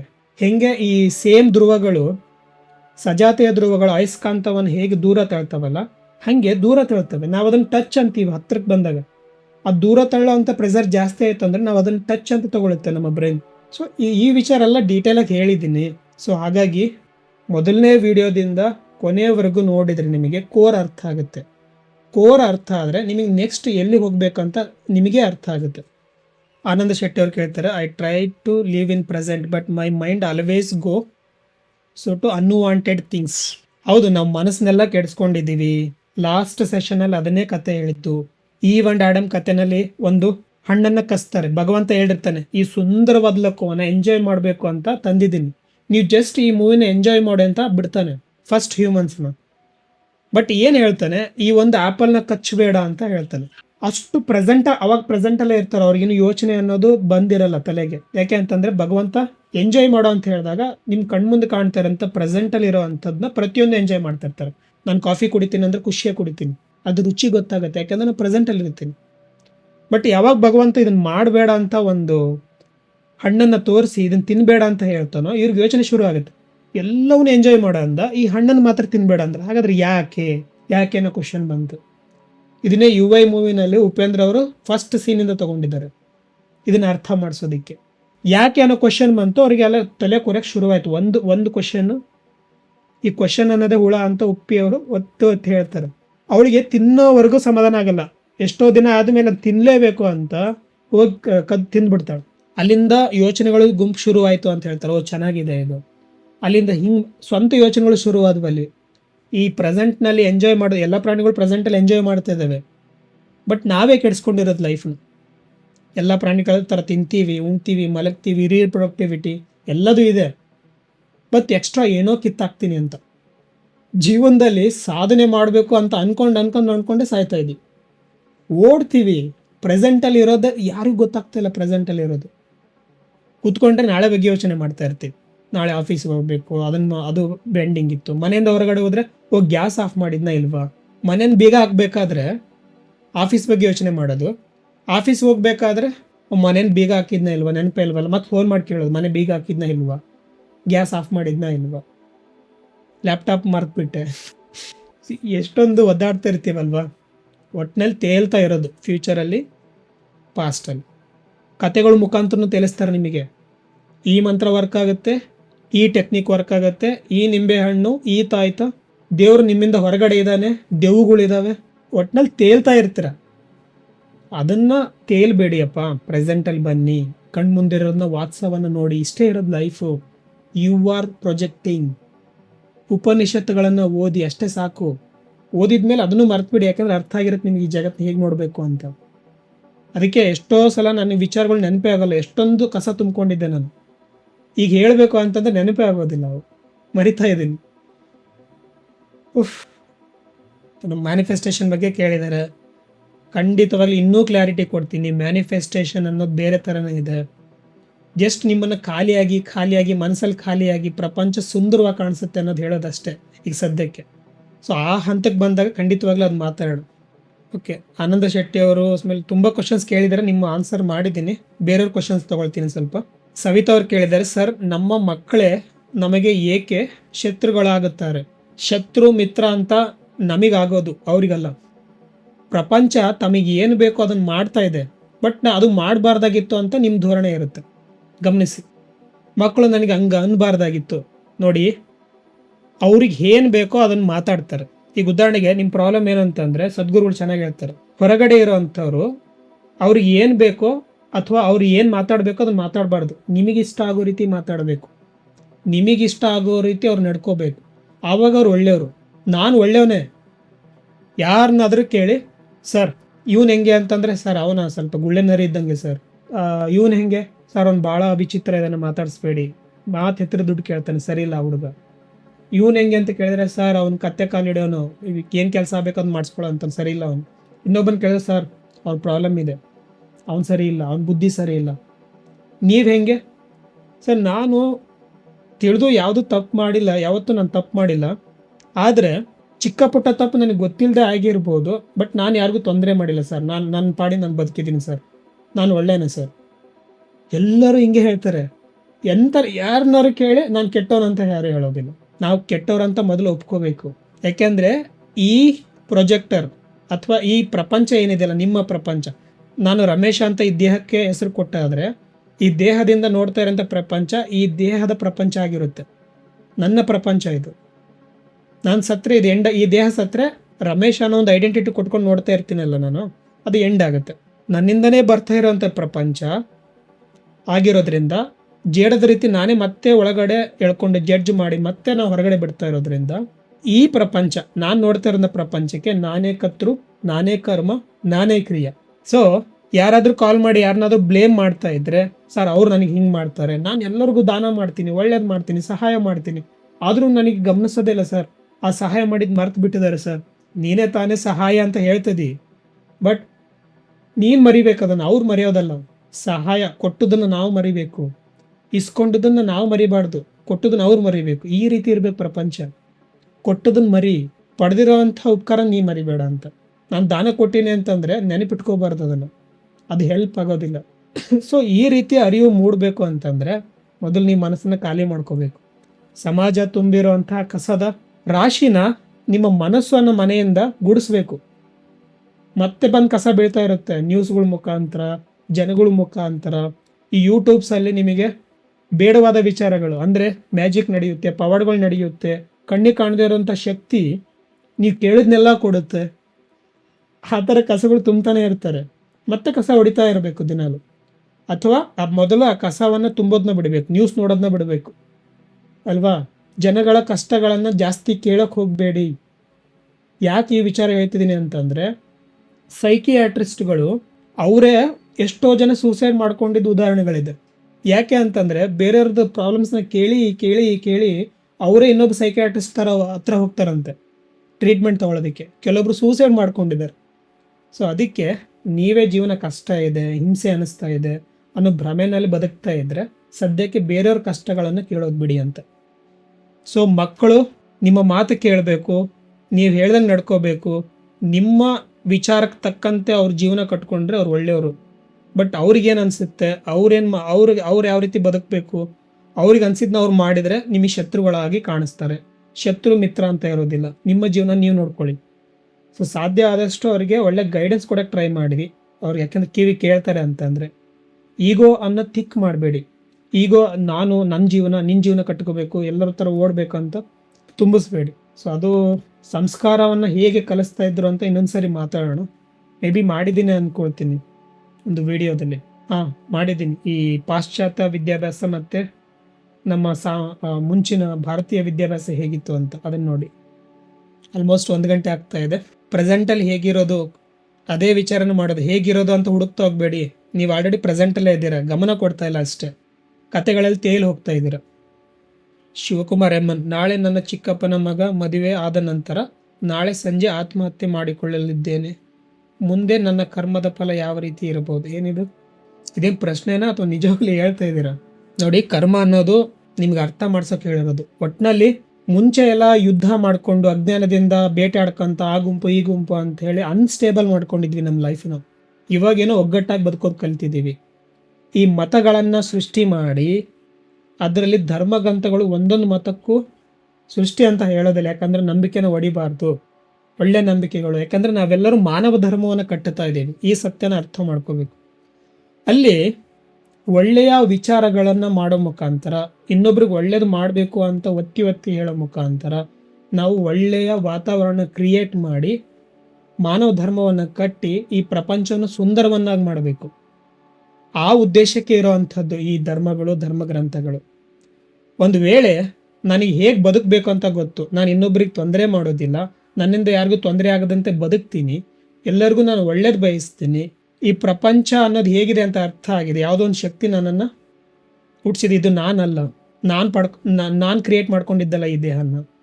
ಸೊ ಬಂದಿರೋ ಅಂಥದ್ದು ಇನ್ನೊಬ್ರಿಗೆ ಕೆಟ್ಟದ್ದು ಮಾಡದೆ, ಇನ್ನೊಬ್ರಿಗೆ ಕೆಟ್ಟದ್ದು ಬಯಸದೆ, ನನ್ನಿಂದ ಅವ್ರಿಗೆ ಯಾವುದೇ ರೀತಿ ತೊಂದರೆ ಆಗದೆ ಬದುಕಿದರೆ ನಾವು ಯಾವುದೇ ಧರ್ಮಗ್ರಂಥವನ್ನು ಓದೋ ಅವಶ್ಯಕತೆ ಇಲ್ಲ. ಯಾಕೆ ಅಂತಂದರೆ ಎಲ್ಲ ಧರ್ಮಗ್ರಂಥಗಳು ಇದೇ ವಿಚಾರನ ನಿಮ್ಮ ತಲೆಗೆ ತುಂಬಕ್ಕೆ ಟ್ರೈ ಮಾಡ್ತಾ ಇರೋದು. ಎಲ್ಲರನ್ನೂ ಪ್ರೀತಿಸಿ, ಭಗವಂತ ನಿಮ್ಮನ್ನು ನೋಡ್ಕೊಳ್ತಾನೆ, ಯಾಕೆ ಭಯ ಪಡ್ತೀರಾ? ಈಗ ನಾರದ ಹೆಂಗೆ ಭಯಪಟ್ಟನಲ್ಲ ಮಾಯಲ ಒಳಗಡೆ ಹೋಗ್ಬಿಟ್ಟು, ಆ ರೀತಿ ಯಾಕೆ ಟೆನ್ಷನ್ ಆಗಿ ಅನ್ಸ್ಟೇಬಲ್ ಆಗಿ ಬದುಕ್ತೀರಾ? ಖುಷಿಯಾಗಿ ಬದುಕಿ. ಭಗವಂತ ಆದ ನಾನೇ ಹೆಂಗೆ ನಿಮ್ಮನ್ನು ತೋರ್ಸಕ್ಕೆ ಬಂದಿದ್ದೀನಿ ಪ್ರಪಂಚನ, ನೋಡಿ ಹೇಗೆ ಕ್ರಿಯೇಟ್ ಮಾಡಿದ್ದೀನಿ ಅಂತ. ಈ ಮೂವಿನ ಕುತ್ಕೊಂಡು ಎಂಜಾಯ್ ಮಾಡಿ, ನಿಮ್ಮ ಪಾತ್ರ ಬಂದಾಗ ಖುಷಿಯಾಗಿ ಅದನ್ನು ಇನ್ವಾಲ್ವ್ ಆಗಿ. ಸೊ ಇದನ್ನು ಹೇಳ್ತಾ ಇರೋದಲ್ವ ನಮ್ಮ ವೇದಾಂತಗಳು. ಸೊ ಇಷ್ಟೇ ಅರ್ಥ ಮಾಡ್ಕೋಬೇಕಾಗಿರೋದು. ನಾನೇ ಭಗವಂತ, ನಾನೇ ಈ ಬಟ್ಟೆ ಅಥವಾ ಈ ದೇಹವನ್ನು ಧರಿಸ್ಕೊಂಡು ಬಂದಿದ್ದೀನಿ. ಬಟ್ ನನ್ನ ಫಸ್ಟ್ ಟೈಮ್ ಕಣ್ಣು ಸಿಕ್ಕ ಕುರುಡನು ಹೆಂಗೆ ಅದನ್ನೆಲ್ಲ ಖುಷಿಯಾಗಿ ತನ್ನನ್ನು ತಾನು ಮರೆತು ಬಿಡ್ತಾನೆ. ಸೊ ಜಗತ್ತನ್ನು ನೋಡೋದ್ರಲ್ಲಿ ಬ್ಯುಸಿ ಆಗಿಬಿಡ್ತಾನೆ, ತನ್ನ ಕನಸನ್ನು ಕಟ್ಟೋದ್ರಲ್ಲಿ ಬ್ಯುಸಿ ಆಗಿಬಿಡ್ತಾನೆ. ಆ ರೀತಿ ಆಗಿದೆ. ಕಟ್ಟೋದು ತಪ್ಪಲ್ಲ, ಕಟ್ಟಿ ಬಟ್ ಖುಷಿಯಾಗಿ ಕಟ್ಟಿ. ಈ ವಿಚಾರ. ಪರ್ಪಸ್ ಆಫ್ ಲೈಫ್ ಅಂತ ಅರ್ಶಿಣಿ ಶೆಟ್ಟಿ ಕೇಳಿದ್ದಾರೆ. ಪರ್ಪಸ್ ಆಫ್ ಲೈಫ್, ಜೀವನದ ಭಯ ಕಾಡುತ್ತಿದೆಯಾ ಅಂತ ಅಥವಾ ಭವಿಷ್ಯದ ಭಯ ಕಾಡುತ್ತಿದೆ ಅಂತ ಒಂದು ವಿಡಿಯೋ ಮಾಡಿದ್ದೀನಿ, ಅದನ್ನು ಡೀಟೇಲ್ ಆಗಿ ಮಾಡಿದ್ದೀನಿ, ಅದನ್ನು ನೋಡಿ. ಸಸ್ಯಾಹಾರ ಮತ್ತು ಮಾಂಸಾಹಾರ ಇದರ ಬಗ್ಗೆ ತಿಳಿಸಿ ಅಂತ ಚೇತನ್ ಹ್ಯಾಪಿ ಅವರು ಕೇಳಿದ್ದಾರೆ. ನೋಡಿ, ಸಿಂಪಲ್, ಇವೆಲ್ಲ ಲಾಜಿಕಲ್ ನೀವೇ ಯೋಚನೆ ಮಾಡಿದ್ರೆ ಗೊತ್ತಾಗ್ಬಿಡುತ್ತೆ. ಸಸ್ಯಾಹಾರ ಮತ್ತು ಮಾಂಸಾಹಾರ, ಪ್ರಪಂಚದಲ್ಲಿ ಸುಮಾರು ಪ್ಯೂರ್ ಸಸ್ಯಾಹಾರಿಗಳು ಅಂತ ಅಂದರೆ 1% 1 or 2% ಇದ್ದಾರೆ ನಮ್ಮ ಹಿಂದೂಗಳು ಅಲ್ವಾ. ಬೇರೆ ದೇಶದಲ್ಲೂ ಇದ್ದಾರೆ, ಬಟ್ ಓವರ್ ಆಲ್ ಆಗಿ ತೊಗೊಂಡ್ರೆ 1 or 2% ಇದ್ದಾರೆ ಅಂತ ಹೇಳ್ತಾರೆ. ಸೊ 90 to 95% ಮಾಂಸಾಹಾರಿಗಳಿದ್ದಾರೆ ಅಲ್ವಾ. ಉಪನಿಷತ್ತುಗಳು ಒಳ್ಳೆ ಎಕ್ಸಾಂಪಲ್ ಕೊಡ್ತಾರೆ. ಮಾಂಸಾಹಾರ ತಿನ್ನೋವಂಥ ಪ್ರಾಣಿಗಳು ಈ ರೀತಿ ತಿಂತವೆ. ಈಗ ನಾಯಿ ಆಗಿರ್ಬೋದು ಅಥವಾ ಹುಲಿ, ಸಿಂಹಗಳು ನೋಡಿ ಬಾಯನ್ನು ಈ ರೀತಿ ಮಾಡ್ತವೆ. ಮೊಸಳೆ ಯಾವ ರೀತಿ ಈ ಥರ ಓಪನ್ ಮಾಡುತ್ತಲ್ಲ, ಈ ಥರ ಅಗಿತವೆ. ಈ ಸಸ್ಯಾಹಾರಿ ಪ್ರಾಣಿಗಳೇನಿದ್ದಾವೆ ಈ ರೀತಿ ಆಗಿತ್ತವೆ. ಈ ಆಡು ಅಥವಾ ಹಸುನ ನೋಡಿರ್ಬೋದು ನೀವು, ಈ ರೀತಿ ಆಗಿತ್ತವೆ ಅಲ್ವಾ.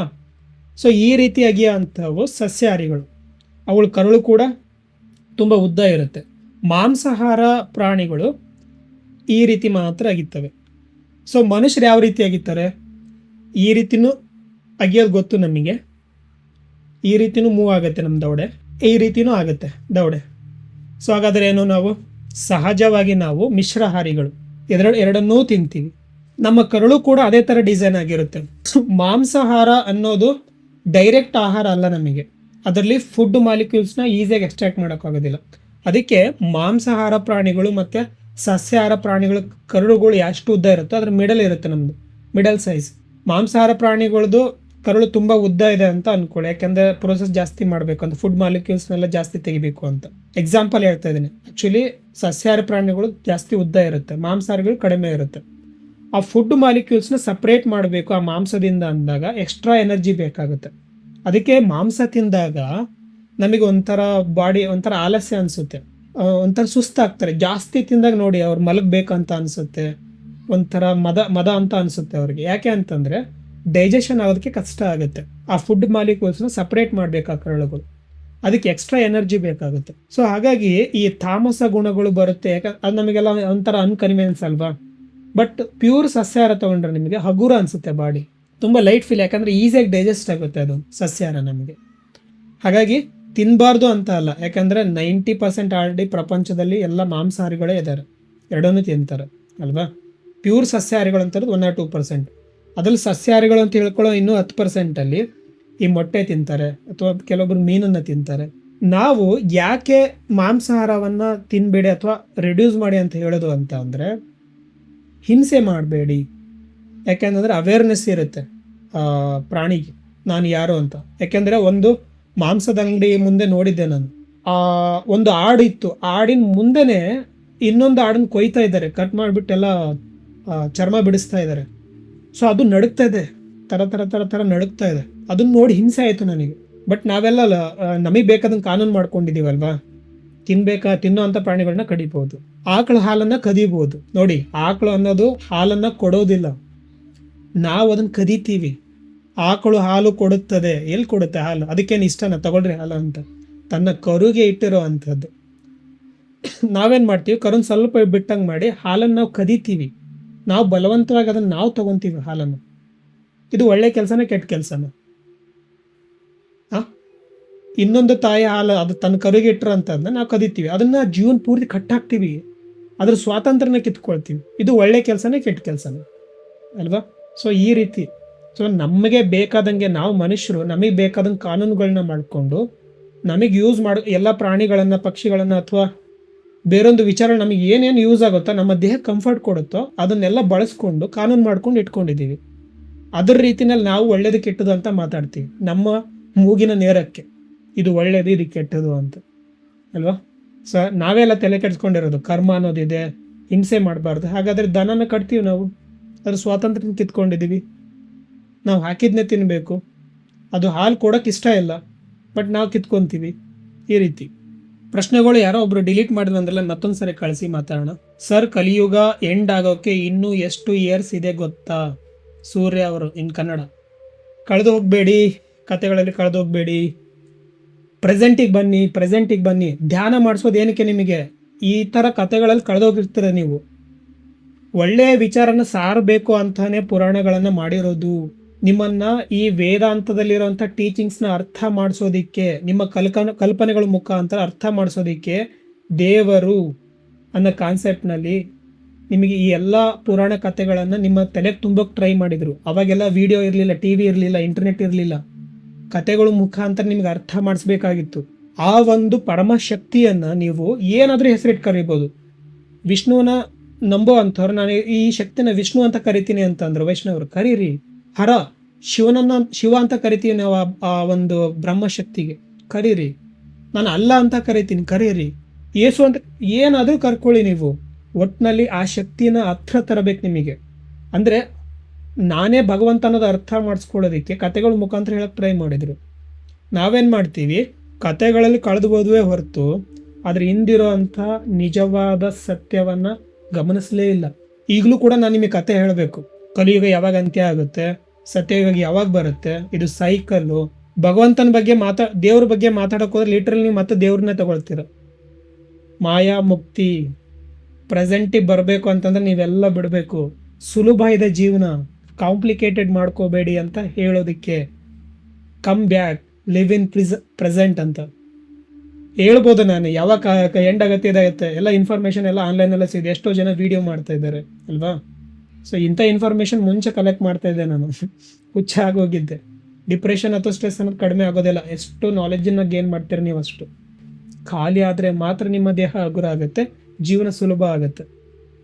Manoj MD, sir I don't go to job, this is hurting me every day, I am full free. ಒಳ್ಳೇದಲ್ರಿ, ಆರಾಮಿದ್ದೀರಿ, ನಾನು ಫ್ರೀ ಇದ್ದೀನಿ. But society is not accepting. ಅದನ್ನು ಒಪ್ಪಿಸ್ಬೇಕಾ ನೀವು ಸೊಸೈಟಿನ? Okay sir, my doubt whether to live freely or to do work for people.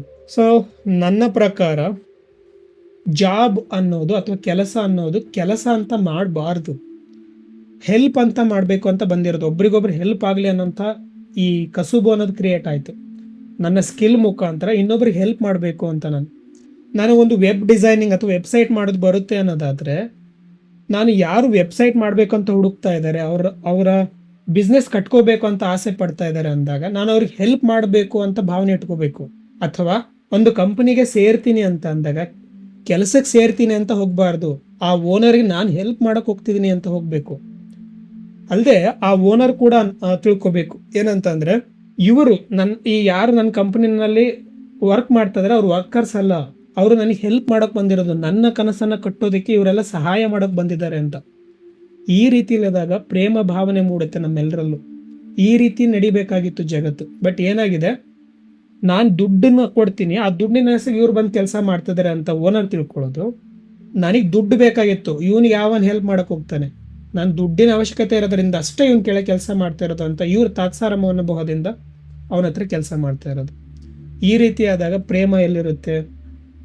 ದುಡ್ಡಿಗೋಸ್ಕರನೇ ನಾವೆಲ್ಲರೂ ದುಡಿತಾ ಇರೋದು, ಕೆಲಸ ಮಾಡ್ತಾ ಇರೋದು. ಈ ರೀತಿ ಆಗಿದೆ. ಇಂಡೈರೆಕ್ಟ್ಲಿ ಸಹಾಯನ ಮಾಡ್ತಾ ಇರೋದು ಒಬ್ರಿಗೊಬ್ರು. ನನಗೋಸ್ಕರ ಯಾರೋ ಮೊಬೈಲ್ ತಯಾರು ಮಾಡ್ತಾ ಇದ್ದಾರೆ, ಬಟ್ಟೆ ತಯಾರು ಮಾಡ್ತಾ ಇದ್ದಾರೆ, ಯಾರೋ ತರಕಾರಿ ಬೆಳೀತಾ ಇದ್ದಾರೆ, ಸಹಾಯನ ಮಾಡ್ತಾ ಇರೋದು. ಬಟ್ ನಾವು ಒಬ್ರಿಗೊಬ್ರು ಏನು ತಿಳ್ಕೊಂಡಿದ್ದೀವಿ, ದುಡ್ಡಿಗೋಸ್ಕರ ಎಲ್ಲರೂ ಮಾಡ್ತಾ ಇದ್ದಾರೆ. ಆ ಭಾವದಿಂದ ನಾವು ದ್ವೇಷ ಮಾಡೋಕ್ಕೆ ಶುರು ಮಾಡ್ತೀವಿ. ಸೊ ಜಾಬ್ ಅನ್ನೋದನ್ನ ಕೆಲಸ ಮಾಡಬೇಕಂತ ಹೋಗಬೇಡಿ. ನಿಮ್ಮ ಹಾರ್ಟ್ ಹೇಳುತ್ತೆ ಯಾವ ರೀತಿ ಹೆಲ್ಪ್ ಮಾಡ್ಬೋದು ಈ ಜಗತ್ತಿಗೆ ನೀವು ಅಂತ. ಕೌಶಲ್ಯ ಇತ್ತು ಅಂದರೆ ಅದ್ರ ಮುಖಾಂತರ ಹೆಲ್ಪ್ ಮಾಡಿ, ಅಥವಾ ನಿಮ್ಮ ಹಾರ್ಟ್ ಏನು ಹೇಳುತ್ತೋ ಅದನ್ನ ಮಾಡಿ. ಅದೇ ಲೈಫ್ ಪರ್ಪಸ್ ಅಂತ ಒಂದು ವಿಡಿಯೋ ಮಾಡಿದ್ದಲ್ವಾ. ಹಾಗೆ ಜಾಬ್ ಅಂತ ಮಾಡೋಕ್ಕೆ ಹೋಗಬೇಡಿ, ಸಹಾಯ ಅಂತ ನಿಂತ್ಕೊಳ್ಳಿ. ನಾನು ಹೆಲ್ಪ್ ಮಾಡ್ತೀನಿ ಜಗತ್ತಿಗೆ, ಜನರಿಗೆ ಅಂತ. ಭಗವಂತನೇ ನಿಮಗೆ ನೀವು ಕೇಳದೆ ಇರೋವಂಥ ಫಲ ಕೊಡ್ತಾನೆ ಅಂತ. ಸರ್ ಒಳ್ಳೆಯ ಆಚರಣೆ. ಆನಂದ್ ಶೆಟ್ಟಿ ಅವರು ತುಂಬ ಕ್ವಶನ್ಸ್ ಕೇಳ್ತಿದ್ದಾರೆ, ಆನ್ಸರ್ ಮಾಡಿದ್ದೀನಿ ತುಂಬ ಕ್ವಶನ್ಸ್ ಅವ್ರದ್ದು. ನೋಡೋಣ, ಒಳ್ಳೆಯ ಯೋಚನೆಗಳನ್ನೇ ಯೋಚಿಸೋದು ಹೇಗೆ ಮಾತಾಡೋಣ. ಬ್ರೋ, ನಿಮ್ಮ ಎಲ್ಲ ವಿಡಿಯೋಸ್ ನೋಡಿದ್ದೇನೆ, ಇವತ್ತು ನನ್ನ ಪ್ರಶ್ನೆಗೆ 70% ಉತ್ತರ ಸಿಕ್ಕಿದೆ, ವಂದನೆಗಳು. ಏನು ಇಲ್ಲ, ಜಗತ್ತು ಪ್ರೆಸೆಂಟಲ್ಲಿ ಇದ್ದಂಗೆ ನೋಡೋದಪ್ಪ. ಜೊತೆಗೆ ಉಪನಿಷತ್ತುಗಳಲ್ಲಿ ಒತ್ತಿ ಹೇಳ್ತಾರೆ, ದಿಸ್ ಈಸ್ ನಾಟ್ ರಿಯಲ್. ಈ ಪ್ರಪಂಚನದ ಕ್ರಿಯೇಟ್ ಆಗ ಚಾನ್ಸೇ ಇಲ್ಲ.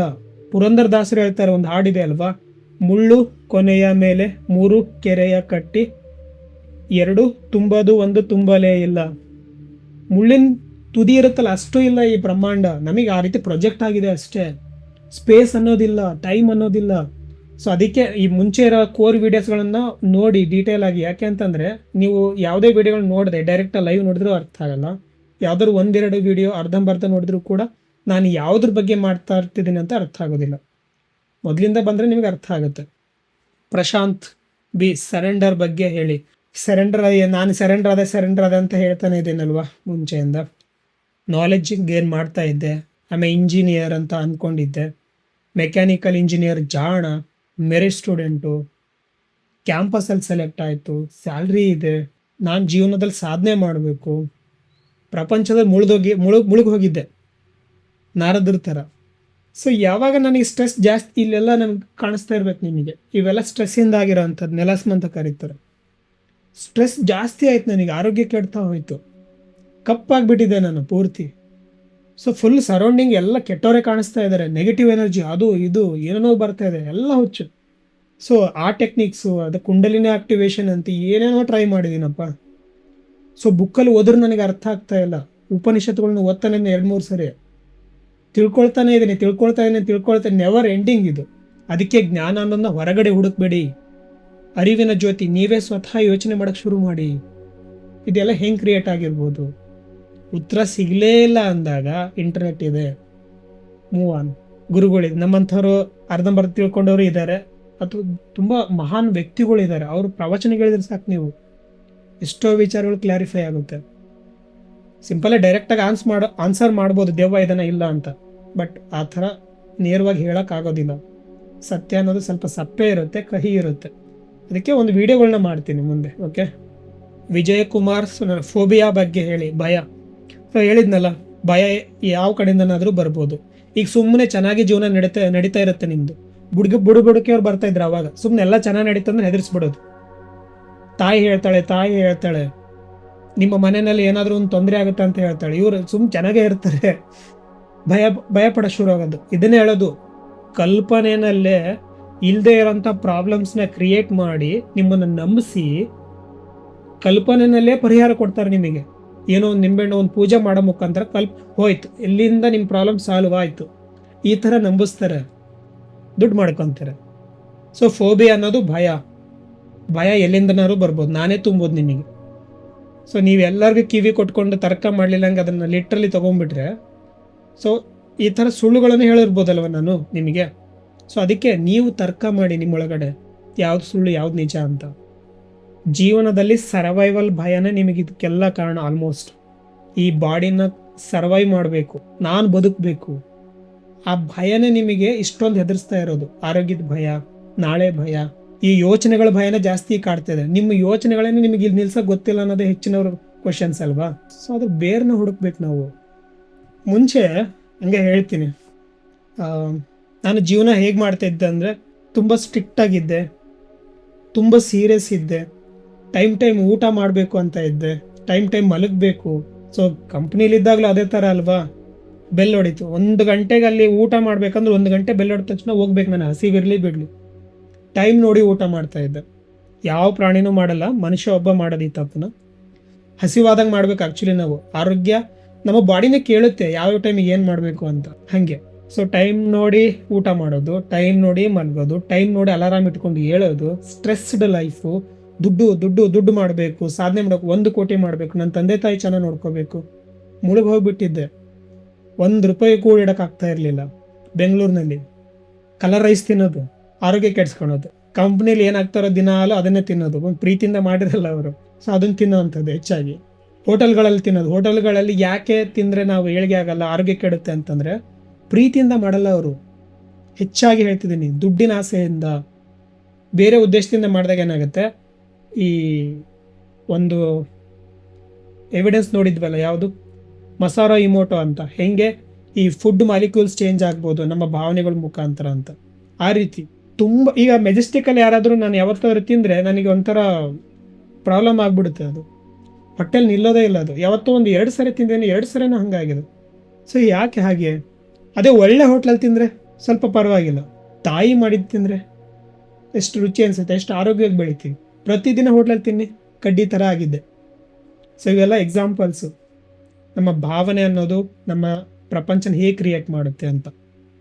Nagesh Rao sir, masturbate ಬಿಡೋಕ್ಕೆ ಆಗ್ತಿಲ್ಲ, ಪ್ಲೀಸ್ ರಿಪ್ಲೈ ಮಾಡಿ. ಓಕೆ, ಸೂಕ್ಷ್ಮ ವಿಚಾರ, ಪರವಾಗಿಲ್ಲ. ನೋಡಿ, ಏನಾಗುತ್ತೆ, ಯಾವುದೇ ಚಟ ಆದ್ರೂ ಕೂಡ ನಮಗೆ ದೇಹಕ್ಕೆ ಸುಖ ಕೊಡುತ್ತೆ ಅಂತ ಅದನ್ನು ಶುರು ಹಚ್ಕೊಳ್ತೀವಿ. ನಾನೇನಾದರೂ ತಿನ್ನೋದಾಗಿರ್ಬೋದು, ಕೆಲವೊಬ್ರು ಸಿಗರೇಟ್ ಸೇರ್ತಾರೆ, ಕುಡಿಯುತ್ತಾರೆ, ನಶೆ ಪದಾರ್ಥಗಳನ್ನು ಯೂಸ್ ಮಾಡ್ತಾರೆ, ಅಥವಾ ಈ ಥರದ್ದು ಯಾವುದೇ ವಿಚಾರಗಳಾಗಿರ್ಬೋದು. ನಿಮಗೆ ದೇಹಕ್ಕೆ ಆ ಒಂದು ಭಾಗ ಸುಖ ಕೊಡುತ್ತೆ ಅಂದಾಗ ಅದು ನಿಮಗೆ ಅದನ್ನು ಬಿಟ್ಟಿರೋಕ್ಕಾಗಲ್ಲ. ನಿಮ್ಮ ದೇಹ ಪದೇ ಪದೇ ಅದನ್ನು ಮೆಮೊರಿನಲ್ಲಿ ಸೇವ್ ಮಾಡ್ಕೊಳ್ಳುತ್ತೆ. ನಾವು ಒಂದು ಸರಿ ಅದನ್ನು ಯೋಚನೆ ಮಾಡಿದಾಗ ಅದು ಸುಖ ಕೊಡುತ್ತೆ ಅಂತ ನಾವು ಸೇವ್ ಮಾಡ್ಕೊಂಡಾಗ ದೇಹ ಯಾವಾಗಲೂ ಸುಖ ಬಯಸ್ತಾ ಇರುತ್ತೆ. ನೀವು ಬೇಡ ಅಂತಂದ್ರೂ ಆ ಸುಖದ ಆ ಯೋಚನೆಗಳು ಮುಂಚೆ ಆಲ್ರೆಡಿ ಫೀಡ್ ಆಗಿರುತ್ತಲ್ವ ನಿಮ್ಮ ಬಾಡಿನಲ್ಲಿ, ಅಥವಾ ಡಿ ಎನ್ ಅಂತ ತಗೊಳ್ಳಿ. ಸೇವ್ ಆದಾಗ ಏನಾಗುತ್ತೆ, ನಿಮಗೆ ಪ್ರೊವೋಕ್ ಮಾಡ್ತಾ ಇರುತ್ತೆ, ನನಗೆ ಈಗ ಸುಖ ಬೇಕು, ಸುಖ ಬೇಕು. ಸೊ ಮತ್ತೆ ಏನು ಮಾಡುತ್ತೆ, ಮತ್ತೆ ಅದನ್ನು ಬಯಸ್ತಾ ಇರುತ್ತೆ. ಮತ್ತೆ ನೀವು ಬೇಡ ಅಂತಂದ್ರೂ ಅದು ಹ್ಯಾಬಿಟಾಗಿ ಕನ್ವರ್ಟ್ ಆಗುತ್ತೆ. ಸೊ ನಾನು ಬಿಡ್ತೀನಿ ಅಂದ್ರೆ ಅದು ಬಿಡ್ತಾ ಇಲ್ಲ ಅಂತ ಅರ್ಥ, ಆಲ್ರೆಡಿ ಆಟೋಮೆಟಿಕ್ಕಾಗಿ ಪ್ರೋಗ್ರಾಮ್ ರನ್ ಆಗ್ತಾ ಇರುತ್ತೆ ನಿಮ್ಮಲ್ಲಿ ಒಳಗಡೆಯಿಂದ. ಅದು ಬಿಡೋದು ಹೇಗೆ ಅಂತ ಅಂದರೆ, ಆ ಪ್ರೋಗ್ರಾಮ್ನ ರಿಮೂವ್ ಮಾಡಬೇಕು ನೀವು. ಒಂದು ಬಲವಂತವಾಗಿ ನೀವು ಅದನ್ನು, ಅದಕ್ಕೆ ಮನಸ್ಸನ್ನು ನಿಗ್ರಹ ಮಾಡಬೇಕು ಅಂತ ಹೇಳೋದು. ಮನಸ್ಸು ನಿಗ್ರಹ ಮಾಡದ ಹೊರತು ನೀವು ಮಾತ್ರೆ ತೊಗೊಂಡ್ರೆ ಏನು ತೊಗೊಂಡ್ರೆ ಆಗೋದಿಲ್ಲ. ಮನಸ್ಸು ನಿಗ್ರಹ ಮಾಡೋದಕ್ಕೆ ಜ್ಞಾನ ಅನ್ನೋದು ಹೆಲ್ಪ್ ಆಗ್ಬೋದು, ಅಥವಾ ಧ್ಯಾನ ಹೆಲ್ಪ್ ಆಗ್ಬೋದು. ಧ್ಯಾನ ಮಾಡಿ ಅಂತ ಹೇಳ್ತಾರೆ ನಿಮಗೆ. ಡಿ ಅಡಿಕ್ಷನ್ ಸೆಂಟರ್ಸ್ ಅಂತ ಕಳಿಸ್ತಾರಲ್ವಾ, ಅಲ್ಲಿ ಏನು ಮಾಡ್ತಾರೆ, ನಿಮ್ಮ ರೂಟಿಯರ್ನ ಬ್ಲಾಕ್ ಮಾಡ್ತಾರೆ, ನಿಮ್ಮ ಪ್ರೈವೇಸಿನ ತೆಗಿತಾರೆ, ಮೊಬೈಲ್ಸ್ಗಳನ್ನು ತೆಗಿತಾರೆ, ಗಮನನ ದೇವರ ಕಡೆಗೆ ಇಡಿಸ್ತಾರೆ, ಅಥವಾ ಒಳ್ಳೆಯ ವಿಚಾರಗಳ ಕಡೆಗೆ. ಸತ್ಸಂಗದಲ್ಲಿ ನೀವು ಬೆಳೀತಾ ಹೋದರೆ ಏನಾಗುತ್ತೆ, ಆ ಪ್ರೋಗ್ರಾಮ್ನ ರಿಮೂವ್ ಮಾಡ್ಬೋದು. ಆಮೇಲೆ ಮತ್ತೆ ಆ ತಪ್ಪು ಮಾಡಬಾರ್ದು ಅಂತ ನಿಮ್ಗೆ ಗೊತ್ತಾಗುತ್ತೆ. ಒಂದು ಭಾಗ ಸುಖವನ್ನು ತರುತ್ತೆ, ಯಾವುದೇ ವಿಚಾರ ಆಗಿರ್ಬೋದು ನಿಮ್ಮ ಜೀವನದಲ್ಲಿ. ಒಂದು ಭಾಗ ಸುಖನ ಹೊತ್ತು ತಂದರೆ ಅದ್ರ ಜೊತೆಗೆ 3 ಭಾಗ ದುಃಖವನ್ನು ಪ್ಯಾಕೇಜ್ ತರುತ್ತೆ ಅದು. ಹೆಂಡತಿ ಯಾಕೆ ಹೇಳ್ತೀನಿ ಅಂದರೆ, ಗಂಡ, ಯಾವುದೇ ಸಂಬಂಧಗಳಾಗಿರ್ಬೋದು, ಒಂದು ಭಾಗ ಸುಖ ಕೊಡುತ್ತೆ, 3 ಭಾಗ ದುಃಖನ ಅದ್ರ ಪ್ಯಾಕೇಜ್ ತಂದಿರುತ್ತೆ. ಎರಡಕ್ಕೂ ರೆಡಿ ಇರಬೇಕು ನೀವು ಸಂಸಾರದಲ್ಲಿ ಬೀಳ್ತೀನಿ ಅಂತ ಅಂದರೆ. ಹೆದರಿಸ್ತಾ ಇಲ್ಲ ನಿಮಗೆ. ಎಜುಕೇಷನ್ ಮಾಡ್ತೀನಿ ನಾನು ಅಂತ ಅಂದರೆ ಖಂಡಿತ ಎಜುಕೇಷನ್ ಅನ್ನೋದು ನಿಮಗೆ ಜೀವನ ಸುಲಭ ಮಾಡುತ್ತೆ. ಬಟ್ ಈಗ ಬಳಲ್ತಾ ಇದ್ದೀರಲ್ಲ ಸ್ಟ್ರೆಸ್ಸಲ್ಲಿ, ಫ್ಯಾಮಿಲಿ ಬಿಟ್ಟು ದುಡಿತಾ ಇರ್ತೀರಲ್ಲ, ಎಲ್ಲದಕ್ಕೂ ರೆಡಿ ಇರಬೇಕು. ಆ ರೀತಿ ಎಕ್ಸಾಂಪಲ್ ಕೊಡ್ತಾ ಇದ್ದೀನಿ. ಕಾರ್ ತರ್ತೀರಾ, 1 ಭಾಗ ಖುಷಿ ಕೊಡುತ್ತೆ, ಬಟ್ 3 ಭಾಗ ದುಃಖ ಕೊಡುತ್ತೆ. ಈ ರೀತಿ ಅರ್ಥ ಆಗಿದೆ ಹೇಳ್ಕೊಳ್ತೀನಿ. ಸುಖ ಅಥವಾ ದೇಹದ ಸೇವೆಯೇ ಪರಮ ಗುರಿ ಅಂತ ಬದುಕ್ತಾ ಇರೋರಿಗೆ ಇವೆಲ್ಲ ಪ್ರಾಬ್ಲಮ್ಸ್. ಅದಕ್ಕೆ ದೇಹ ಭಾವ ಹೋಗದ ಹೊರತು ಜೀವ ಭಾವ ಹೋಗದು, ಜೀವ ಭಾವ ಹೋಗದ ಹೊರತು ಗುಹೇಶ್ವರನೆಂಬ ಲಿಂಗ ಕಾಣಬಾರದು ಅಂತ. ಓಕೆ, ಇನ್ನು 5 ನಿಮಿಷ ಮಾತಾಡ್ತೀನಿ, 1.5 ತಾಸಾಗುತ್ತೆ. ಮತ್ತೆ ಇನ್ನೊಂದು ಲೈವ್ ಸೆಷನಲ್ಲಿ ಮಾತಾಡ್ತಾ ಹೋಗೋಣ. ಹೀಗೆ ರಾಘವ್ ಸರ್, ಒಳ್ಳೆಯದು ಕೆಟ್ಟದ್ದು ಪಾಪ ಪುಣ್ಯ ಅನ್ನೋದೆಲ್ಲ ಮನಸ್ಸಿನ ಭ್ರಮೆ, ಸೃಷ್ಟಿಯಲ್ಲಿ ಇದೆಲ್ಲ ಇಲ್ಲವೇನೋ ಅನಿಸ್ತಿದೆ, ಗೊಂದಲ ಇದೆ, ಪ್ರಶ್ನೆ ಇದೆ, ನೀವು ತಿಳಿದಿರುವ ಜ್ಞಾನದ ಪ್ರಕಾರ ಹೇಳಿ ದಯವಿಟ್ಟು. ಒಳ್ಳೆಯದು ಕೆಟ್ಟದ್ದು, ಮೇಲು ಕೀಳು, ಮಾನ ಅಪಮಾನ, ಏನೇ ಆಗಿರ್ಬೋದು, ಇವೆಲ್ಲ ನಿಜವಾಗ್ಲೂ ನಮ್ಮ ಮನಸ್ಸಿನ ಭ್ರಮೆ. ಟೈಮ್ ಅನ್ನೋದು ಇಲ್ಯೂಷನ್, ಸ್ಪೇಸ್ ಅನ್ನೋದು ಇಲ್ಯೂಷನ್, ನನ್ನ ಐಡೆಂಟಿಟಿ ನಾನು ಇಟ್ಕೊಂಡು ಇದೆಲ್ಲ ಇಲ್ಯೂಷನ್. ಯಾಕೆ ಅಂತಂದರೆ, ಭಗವಂತ ಅಥವಾ ಕಣ್ಣಿ ಕಾಣದಿರೋಂಥ ಆ ಒಂದು ಮನಸ್ಸು, ಒಂದು ಹೆಂಗೆ ಈ ಸಾಫ್ಟ್ವೇರ್ ಒಂದು ಎಚ್ಚೆತ್ಕೊಂಡಿದೆ ಈ ಪ್ರಪಂಚದಲ್ಲಿ ಅಂತ ಅಂದ್ಕೊಂಡ್ರೆ, ಅದು ಒಂದೇ, ಆ ಒಂದು ಎನರ್ಜಿ ಮಾತ್ರ ಇರೋದು. ಆ ಎನರ್ಜಿಗೆ ಕಣ್ಣು ಬಾಯಿ ಮೂಗು ಏನೂ ಇಲ್ಲ. ಸೊ ಅದಕ್ಕೆ ಹೇಗೋ ಈ ಪ್ರಕೃತಿ ಅನ್ನೋ ಒಂದು ಇದರಲ್ಲಿ ಪ್ರೊಜೆಕ್ಟ್ ಮಾಡ್ಕೊಂಡಿದೆ ಈ ಪ್ರಪಂಚನ. ಅದಕ್ಕೆ ಹೇಳಿದೆ ಪುರಂದರದಾಸರು, ಮುಳ್ಳು ಕೊನೆಯ ಮೇಲೆ 3 ಕೆರೆಯ ಕಟ್ಟಿ, ಈ ಥರ ಮುಳ್ಳಿನ ತುದಿ ಅಷ್ಟು ಇರುತ್ತೆ, ಅಷ್ಟರಲ್ಲೇ ಇಲ್ಲ ಬ್ರಹ್ಮಾಂಡ. ಇದು ಫಿಸಿಕಲ್ ಅನ್ನೋದು ಇಲ್ಲವೇ ಇಲ್ಲ. ಹೆಂಗೆ ನಾವು ಕನಸಿನಲ್ಲಿ ಮಲಗಿದಾಗ ಒಂದು ಪ್ರೊಜೆಕ್ಟ್ ಆಗುತ್ತೆ ಒಂದು ಲೋಕ, ಆ ಲೋಕದಲ್ಲಿ ಅನುಭವಿಸ್ತೀವಿ, ತಿಂತೀವಿ, ಉಣ್ತೀವಿ, ಹಗ್ ಮಾಡ್ತೀವಿ. ನೀನು ಪ್ರಪಂಚ ಆ ಕನಸಿನಲ್ಲಿ ನೀವು ಏನೇ ಮಾಡಿದ್ರು ನಾನು ಲಿಟ್ರಲಿ ಇಲ್ಲಿಗಿಂತ ಹೆಚ್ಚಾಗಿ ಅನುಭವಿಸ್ತೀರಿ. ಯಾಕೆಂದರೆ ಕನಸಿನಲ್ಲಿ ಆ ಪ್ರೆಸೆಂಟಲ್ಲಿ ಇರೋದ್ರಿಂದ ಅದು ಹೆಚ್ಚು ಅನುಭವ ಕೊಡುತ್ತೆ ನಿಮಗೆ. ಒಂದು ಹಾವು ಬೆನ್ನಟ್ಟಿದ್ರೆ ಪ್ರಾಣ ಹೋಯ್ತು ಅನ್ನೋ ರೀತಿ ಭಯದಿಂದ ಓಡ್ತಾ ಇರ್ತೀರ. That is also illusion. Same ಪ್ರಪಂಚ ಹೊರಗಡೆ ಪ್ರೊಜೆಕ್ಟ್ ಆಗಿರೋದು ಇದು. ಇಲ್ಲಿನೂ ಕೂಡ ಭಯ ಪಡ್ತಾ ಇದ್ದೀರ. ಜೀವನ ಅನ್ನೋದಿದೆ, ತೊಂದರೆ ಮಾಡೋರಿದ್ದಾರೆ, ನಾನು ಅನ್ನೋನಿದ್ದೀನಿ, ನಂದು ಅಂತ ಜೀವನ ಅನ್ನೋದಿದೆ, ಇದು ರಿಯಲ್ಲು. ಈ ರೀತಿ ಭ್ರಮೆನಲ್ಲಿ ಬಿದ್ದಾಗ, ಅಂದರೆ ಈ ಮಾಯೆ ಒಳಗಡೆ ನೀವು ಬಿದ್ದಾಗ, ನಾರದ ಹೆಂಗೆ ಆಡಿದ್ನಲ್ಲ ಅದೇ ರೀತಿ ನೀವು ಆಡ್ತಾ ಇದ್ದಾರೆ ಅಷ್ಟೇ. ನಾನು ಆಡ್ತಾ ಇದ್ದವನೇ, ಈಗಲೂ ಆಡ್ತಾ ಈಗೂ ಪ್ರಯತ್ನ ಮಾಡ್ತಾ ಇರೋದು ಇದರಿಂದ ಆಚೆ ಬರೋಕ್ಕೆ. ಬಟ್ ಅರ್ಥ ಆಗಿರೋದ್ರಿಂದ ನಾವೊಂದು ಬಾರ್ಡರ್ ಲೈನ್ ಹಾಕೊಂಡಿರ್ತೀವಿ. ಮಾಯೆನಲ್ಲಿ ನಾವು ಬಂದ್ರೂ ಕೂಡ ಮತ್ತೆ ಎಚ್ಚೆತ್ಕೊಳ್ತೀವಿ, ಮತ್ತೆ ಒಳಗಡೆ ಬರ್ತೀವಿ. ಈ ರೀತಿ ಸಂಪೂರ್ಣವಾಗಿ ಹೋಗ್ಬೇಕಂದ್ರೆ ಜೀವನ್ ಮುಕ್ತ ಸ್ಥಿತಿ ಅಂತ ಕರೀತಾರೆ. ಅದನ್ನ ಅನುಭವಿಸ್ಬೇಕು ಅಂತ ಮತ್ತೆ ಆಸೆ ಇಟ್ಕೊಂಡ್ರೆ ಮತ್ತೆ ಮಾಯಲ್ ಬಿದ್ದಂಗೆ ನಾವು. ಅದಕ್ಕೆ ಭಗವಂತ ಸೆಲೆಕ್ಟ್ ಮಾಡ್ತಾನೆ ಈ ಬಾಡಿನ, ಅವನಿಗೆ ಬಿಟ್ಟು ಬಿಡಿ, ಸರೆಂಡರ್ ಆಗಿ, ತಾನೇ ಎಲ್ಲ ನಡೆಯುತ್ತೆ ಅಂತ. ಮಲ್ಲಿಕಾರ್ಜುನ್ ಬಾಗೇವಾಡಿ, ನನ್ನದು ಒಂದು ಸಲಹೆ ಅಣ್ಣ, ನಿಮ್ಮ ವಿಡಿಯೋ ಅರ್ಥ ಆಗಬೇಕಾದ್ರೆ ಮೊದಲು ಶ್ರೀ ನಿಜಗುಣ ಶಿವಯೋಗಿಗಳ ವಿಚಾರ ಚಂದ್ರೋದಯ ಓದಿ ಕೇಳಿ, ಆಮೇಲೆ ನಿಮ್ಮ ವಿಡಿಯೋ ಬೇಗ ಅರ್ಥ ಆಗುತ್ತೆ. ಸೊ ನಮ್ಮ ಇವ್ರಿಗೆ ಹೇಳಿರ್ಬೋದು ನೋಡಿ, ಇದು ಅರ್ಥ ಆಗಲಿಲ್ಲ ಅಂತಂದ್ರೆ ಬೇರೆ ಬೇರೆ ಕಡೆಯಿಂದ ಇನ್ಫಾರ್ಮೇಶನ್ ಕಲೆಕ್ಟ್ ಮಾಡಿ. ಬಟ್ ಇನ್ಫಾರ್ಮೇಶನ್ ನಿಮ್ಮ ಆತ್ಮೋನ್ನತಿ ಅಥವಾ ನಿಮ್ಮ ಜೀವನ ಸುಲಭ ಆಗೋ ರೀತಿ ಇರಬೇಕು, ನಿಮಗೆ ಶಾಂತಿ ತಂದುಕೊಡೋ ಅಂಥದ್ದಾಗಿರ್ಬೇಕು. ಅಂಥ ವಿಚಾರಗಳ ಕಡೆಗೆ ಹೋಗಿ. ಖಂಡಿತವಾಗಿಯೂ ಇಂಥ ವಿಚಾರದ ದಾರಿಲಿ ಹೋಗ್ಬೇಕಾದ್ರೆ ಕೆಲವೊಂದು ಸುಳ್ಳನ್ನು ತುಂಬುವಂಥ ದಾರಿಗಳು ಬರ್ತವೆ, ನಿಮ್ಮನ್ನು ಬೇರೆ ಕಡೆ ಡೈವರ್ಟ್ ಮಾಡೋ ಅಂತ ಬರ್ತವೆ. ಬಟ್ ನೇರವಾದ ದಾರಿ ಸಿಗಬೇಕು ಅಂತಂದ್ರೆ ಅದಕ್ಕೆ ಹೇಳಿದ್ದು, ನೇರವಾಗಿ ಉಪನಿಷತ್ತುಗಳನ್ನು ಓದಿ ಅದ್ರ ಬಗ್ಗೆನೇ ತಿಳ್ಕೊಳಕ್ ಟ್ರೈ ಮಾಡಿ. ಈ ರೀತಿ ಮಹನೀಯರು ಕೆಲವೊಬ್ರು ಈ ನಿಜಗುಣ ಶಿವಯೋಗಿಗಳು ಅಂತ ಹೇಳಿದ್ರಲ್ವ, ಈ ಥರ ಮಹಾಯೋಗಿಗಳು ಇದ್ದಾರೆ, ಸ್ವಾರ್ಥ ಇಲ್ಲದೆ ಇರೋವಂಥವ್ರು. ಅಂಥವ್ರ ಪ್ರವಚನಗಳನ್ನು ಕೇಳ್ತಾ ಹೋಗಿ ಅರ್ಥ ಆಗುತ್ತೆ. ಸೊ ಆ ರೀತಿ ನೋಡಿ, ಆ ಮುಂಚೆ ಕ್ವಶನ್ ಕೇಳಿದ್ರಲ್ಲ, ಅದೊಂದು ನೆನಪಾಯ್ತು. ಒಳ್ಳೇದು ಕೆಟ್ಟದ್ದು ಇದ್ದಾನೆ, ಎಲ್ಲವೂ ಭ್ರಮೆನೆ. ಬಟ್ ನಮಗೆ ನೋವಾಗುತ್ತಲ್ವ, ಈ ದೇಹ ಕಂಡ್ಕೊಂಡಿರ್ತೀವಿ ನಾವು, ಈ ದೇಹ ನಂದು ಅಂತ ಯಾವ್ದ್ಯಾವ್ದು ಅಂದ್ಕೊಂಡಿರ್ತೀವಿ, ಅದೆಲ್ಲ ನನಗೆ ನೋವು ಕೊಡುತ್ತೆ. ಉದಾಹರಣೆ, ನನ್ನ ಹೆಂಡತಿಗೆ ಏನಾದರೂ ನನಗೆ ನೋವಾಗುತ್ತೆ, ನನ್ನ ಮೊಬೈಲ್ಗೆ ಏನಾದರೂ ನೋವಾಗುತ್ತೆ, ಪಕ್ಕದ ಮನೆಯ ಮೊಬೈಲ್ಗೆ ಏನಾಯ್ತು ಅಂದ್ರೆ ನನ್ನ ತಲೆ ಕೆಡ್ಸ್ಕೊಳೋದಿಲ್ಲ, ಯಾಕಂದ್ರೆ ನಂದಲ್ಲ ಅದು, ಅದಕ್ಕೆ ನೋವು ಕೊಡೋದಿಲ್ಲ. ಆ ರೀತಿ ಇದು ನನ್ನ ದೇಹ, ಅದಕ್ಕೆ ನೋವು ಕೊಡುತ್ತೆ. ಆಕ್ಸಿಡೆಂಟ್ ಆಗ್ಬೇಕಾದ್ರೆ ಸಡನ್ನಾಗಿ ಆಕ್ಸಿಡೆಂಟ್ ಆಯಿತು ಅಂತ ಅಂದರೆ ನನಗೆ ಗೊತ್ತಾಗಲ್ಲ ನನ್ನ ಪಾರ್ಟಲ್ಲಿ ಯಾವುದು ಕಟ್ಟಾಗಿದೆ, ಏನು ಮುರಿದಿದೆ ಅಂತ. ನಾನು ಗಮನಿಸ್ತೀನಿ, ಕೈ ಮುರಿದಿದ್ದಾನೆ, ಕಾಲು ಮುರಿದಿದೆ ಅಂದಮೇಲೆ ಆಮೇಲೆ ನೋವು ಗೊತ್ತಾಗುತ್ತೆ ನನಗೆ. ಅಲ್ಲಿವರೆಗೂ ನನಗೆ ಗೊತ್ತಾಗಲ್ಲ ಏನು ಮುರಿದಿದೆ ಅಂತ, ಕಾಲು ಎತ್ತಕ್ಕೆ ಬರ್ತಾ ಇಲ್ಲ ಅಂತ ಆಮೇಲೆ ನೋಡ್ಕೊಂಡೆ ಗೊತ್ತಾಗುತ್ತೆ. ಅಂದರೆ ನನ್ನ ದೇಹ ಅಂತ ನಾನು ಗಮನ ಕೊಟ್ಟಿರೋದಕ್ಕೆ ಈ ದೇಹಕ್ಕೆ ಏನಾದರೂ ನನಗೆ ಹೆಚ್ಚು ನೋವಾಗುತ್ತೆ, ಯಾಕಂದರೆ ಹತ್ತಿರದಿಂದ ಕನೆಕ್ಟ್ ಆಗಿರ್ತೀನಿ. ಸೊ ಪೇನ್ ಅನ್ನೋದು ವಾಟ್ ಯು ಅಟ್ಯಾಚ್, ನೀನು ಯಾವುದಕ್ಕೆ ಅಂಟ್ಕೊಂಡಿದೆಯೋ ಅದು ನೋವು ಕೊಡುತ್ತೆ. ಅದಕ್ಕೆ ಅಂಟ್ಕೋಬೇಡಿ, ಜಸ್ಟ್ ನೋಡಿ ಈ ಮೂವಿನ ಅಂತ ಹೇಳ್ತಾ ಇರೋದು. ಸೊ ದೇವರು ಅನ್ನೋದು ಮನುಷ್ಯ ಕ್ರಿಯೇಟ್ ಮಾಡಿರೋವಂಥದ್ದು, ಭಗವಂತ ಅನ್ನೋದು ನಮ್ಮನ್ನು ಕ್ರಿಯೇಟ್ ಮಾಡಿರೋವಂಥದ್ದು. ನಾವು ಅಂದರೆ ಯಾರು? ಭಗವಂತನೇ ಇದನ್ನು ಈ ಸಡನ್ನ ಪ್ರಪಂಚಕ್ಕೆ ತಳ್ಳಿದ್ರೆ ನಾವು ಹೆಂಗೆ ಗಾಬರಿಯಾಗಿದೆ ಏನು ಅಂತ ನೋಡ್ತೀವಲ್ಲ ಮಗು ಆಗಿದ್ದಾಗ, ಆ ರೀತಿ ಭಗವಂತನೇ ಕಳೆದು ಈ ಮಾಯನಲ್ಲಿ ಮುಳುಗಿ ನಿಜವಾದ ನಾನು ಯಾರು ಅಂತ ಮರ್ತಿರೋದ್ರಿಂದ ಈ ದೇಹಕ್ಕೊಂದು ಹೆಸರಿಟ್ಟು, ಉದಾಹರಣೆ ರಮೇಶ್ ಅಂತ ಹೆಸರಿಟ್ಟು ನಂದು ಒಂದು ಜೀವನ ಇದೆ ಅಂತೇಳಿ ಇಲ್ಲಿ ಒದ್ದಾಡ್ತಿದ್ದಾನೆ. ಈ ನಾನು ಅನ್ನೋ ಐಡೆಂಟಿಟಿನ ಕಿತ್ತು ಬಿಸಾಕಿದ್ರೆ, ಈ ಮಾಯೆ ಏನು ತುಂಬಿದೆ ಅಲ್ಲ ಸಮಾಜ ನಿಮಗೆ ತಲೆನಲ್ಲಿ, ಅದನ್ನ ಕಿತ್ತು ಬಿಸಾಕಿದ್ರೆ, ಖಾಲಿ ಆದರೆ ಭಗವಂತ ನಾನೇ ಅನ್ನೋದು ನನಗೆ ಅರ್ಥ ಆಗುತ್ತೆ. ಸ್ನೇಹಿತರೆ, ಇವತ್ತಿಗೆ ಇಷ್ಟು ಸಾಕು, ತುಂಬ ಹೊತ್ತಾಯ್ತು ಮಾತಾಡಿ. ಹೋಪ್ ಕೆಲವೊಬ್ರು ಕ್ವಶನ್ಸ್ನ ಎತ್ಕೊಳ್ಳೋಕೆ ಆಗೋದಿಲ್ಲ. ಅಗೇನ್ ಎಲ್ಲರ ಕ್ವಶನ್ಸ್ನ ಆನ್ಸರ್ ಮಾಡ್ತಾ ಹೋದರೆ ತುಂಬ ಲೆಂತಿ ಆಗುತ್ತೆ. ಹೋಪ್ ಕೆಲವೊಂದು ವಿಚಾರಗಳು, ಪ್ರಶ್ನೆಗಳು ಇದರಲ್ಲೇ ಉತ್ತರ ಸಿಕ್ಕಿರ್ಬೋದು ಅಂತ ಭಾವಿಸ್ತಾ ಇದ್ದೀನಿ. ಕನ್ವಿನ್ಸ್ ಆಗಿ ಅಂತ ಹೇಳ್ತಾ ಇಲ್ಲ. ಈ ಎಲ್ಲ ವಿಚಾರಗಳು ನನ್ನ ಅಲ್ಪ ಜ್ಞಾನಕ್ಕೆ ಬಂದಿರೋ ಅಂಥದ್ದು. ಎಲ್ಲ ಬೇರೆ ಬೇರೆ ವಿಚಾರಗಳು ಏನು ಹೇಳಿದ್ರೆ ಅಂಥ ವಿಚಾರಗಳನ್ನು ನಿಮ್ಗೆ ಹೇಳ್ತಾ ಇರೋದು. ಒಟ್ಟಿನಲ್ಲಿ ನಮ್ಮ ಜೀವನ ಸುಲಭ ಆಗಬೇಕು, ಪ್ರೆಸೆಂಟಿಗೆ ಬರಬೇಕು. ಒಂದು ಕಾಫಿ ಅಥವಾ ಒಂದು ಊಟ ಮಾಡ್ತಿದ್ದೀವಿ ಅಂತಂದರೆ ಅದರ ಸ್ವಾದವನ್ನು ಪೂರ್ತಿಯಾಗಿ ಎಂಜಾಯ್ ಮಾಡಬೇಕು. ಖುಷಿ ಅನ್ನೋದು ನಮ್ಮಿಂದ ಹೊರಗಡೆ ಇಲ್ಲ, ಈ ಅಂಗಿಲಿಲ್ಲ, ಈ ಮೊಬೈಲಲ್ಲಿಲ್ಲ, ಈ ಮನೆಯಲ್ಲಿಲ್ಲ, ನನ್ನ ಕರಿಯರ್ನಲ್ಲಿಲ್ಲ, ಜಾಬಲ್ಲಿಲ್ಲ, ನನ್ನ ಸುತ್ತಮುತ್ತ ನಾನು ಅಂಟ್ಕೊಂಡಿರೋಂಥ ರಿಲೇಷನ್ಶಿಪ್ಗಳಲ್ಲಿ ಇಲ್ಲ ಅಂತ ಅರ್ಥ ಮಾಡ್ಕೊಳ್ಳೋದು, ಸರಳವಾಗಿ ಬದುಕೋದು, ಜೀವನ ಹಗುರ ಮಾಡ್ಕೊಂಡು, ಮೊದಲದ್ದು ಬಾಡಿ ಹಗುರ ಮಾಡ್ಕೊಳೋದು, ಜೀವನ ಹಗುರ ಮಾಡ್ಕೊಳೋದು. ಎಷ್ಟೇ ಸುಳ್ಳುಗಳು ನಮ್ಮ ಸುತ್ತಮುತ್ತ ಹರಿದಾಡ್ತಾ ಇರಲಿ, ನಕ್ಕೊಂಥ ಸಾಕ್ಷಿ ಭಾವದಿಂದ ನೋಡೋದು. ಆ ಉದ್ದೇಶದಿಂದ ನಾನು ಎಷ್ಟೋ ವಿಚಾರಗಳನ್ನು ರಹಸ್ಯಗಳು ಅಂತ ಹೇಳೋದಿಲ್ಲ, ಸತ್ಯಕ್ಕೆ ಹತ್ರ ಆಗಿ ಅಂತ ಹೇಳ್ತಾ ಇರೋದು. ನಿಮ್ಮ ಶ್ರದ್ಧೆಯನ್ನು ಮುರಿಬೇಕು, ನಿಮ್ಮ ನಂಬಿಕೆಗಳನ್ನು ಮುರಿಬೇಕು ಅನ್ನೋ ಉದ್ದೇಶ ಈ ಚಾನಲ್ದು ಅಲ್ಲವೇ ಅಲ್ಲ. ಒಳ್ಳೆಯ ನಂಬಿಕೆಗಳಿದ್ರೆ ಖಂಡಿತವಾಗ್ಲೂ ಅದು ಸುಳ್ಳು ಅಂತ ಹೇಳೋಂಥ ಹುಚ್ಚ ನಾನಲ್ಲ. ಅದು ಯಾಕೆಂದರೆ ನಿಮ್ಮ ಜೀವನಕ್ಕೆ ಇಂಪ್ರೂವ್ ಆಗ್ತಿರುತ್ತೆ. ಈಗ ನೋಡಿ, ಯಾರಾದರೂ ಕಷ್ಟದಲ್ಲಿ ಮುಳುಗಿ ಜೀವನನೇ ದೊಡ್ಡದು ಅಂತ ತಲೆ ಮೇಲೆ ಹೊತ್ಕೊಂಡು ಕೂತ್ಕೊಂಡಿರ್ತಾರಲ್ವ, ಅಂಥ ಸಂದರ್ಭದಲ್ಲಿ ಈ ದೇವರನ್ನ ಕಾನ್ಸೆಪ್ಟ್, ಕೆಲವೊಂದು ವಿಚಾರಗಳು, ಈ ಥರದ ಫಿಲಾಸಫಿಗಳು ತುಂಬಾ ಹೆಲ್ಪ್ ಆಗುತ್ತೆ. ಹಾಗಾಗಿ ಅಂಥದ್ದನ್ನ ಬೆಳೆಸೋಣ. ಯಾವುದು ಸುಳ್ಳುಗಳಿದೆ ಅದನ್ನ ಹೆಕ್ಕಿ ತೆಗೆಯುವಂಥ ಕೆಲಸ ಮಾಡೋಂಥ ಅಷ್ಟೇ. ಸ್ನೇಹಿತರೆ, ಆರೋಗ್ಯವಾಗಿರಿ. ಅಗೇನ್ ನಾವೆಲ್ಲರನ್ನೂ ಪ್ರೀತಿಸೋಕೆ ಟ್ರೈ ಮಾಡೋಣ. ಜಗತ್ತು ಸುಂದರವಾಗಿದೆ, ಎಲ್ಲರೂ ನನಗೋಸ್ಕರ ದುಡಿತಾ ಇದ್ದಾರೆ, ಹೆಲ್ಪ್ ಮಾಡ್ತಾ ಇದ್ದಾರೆ.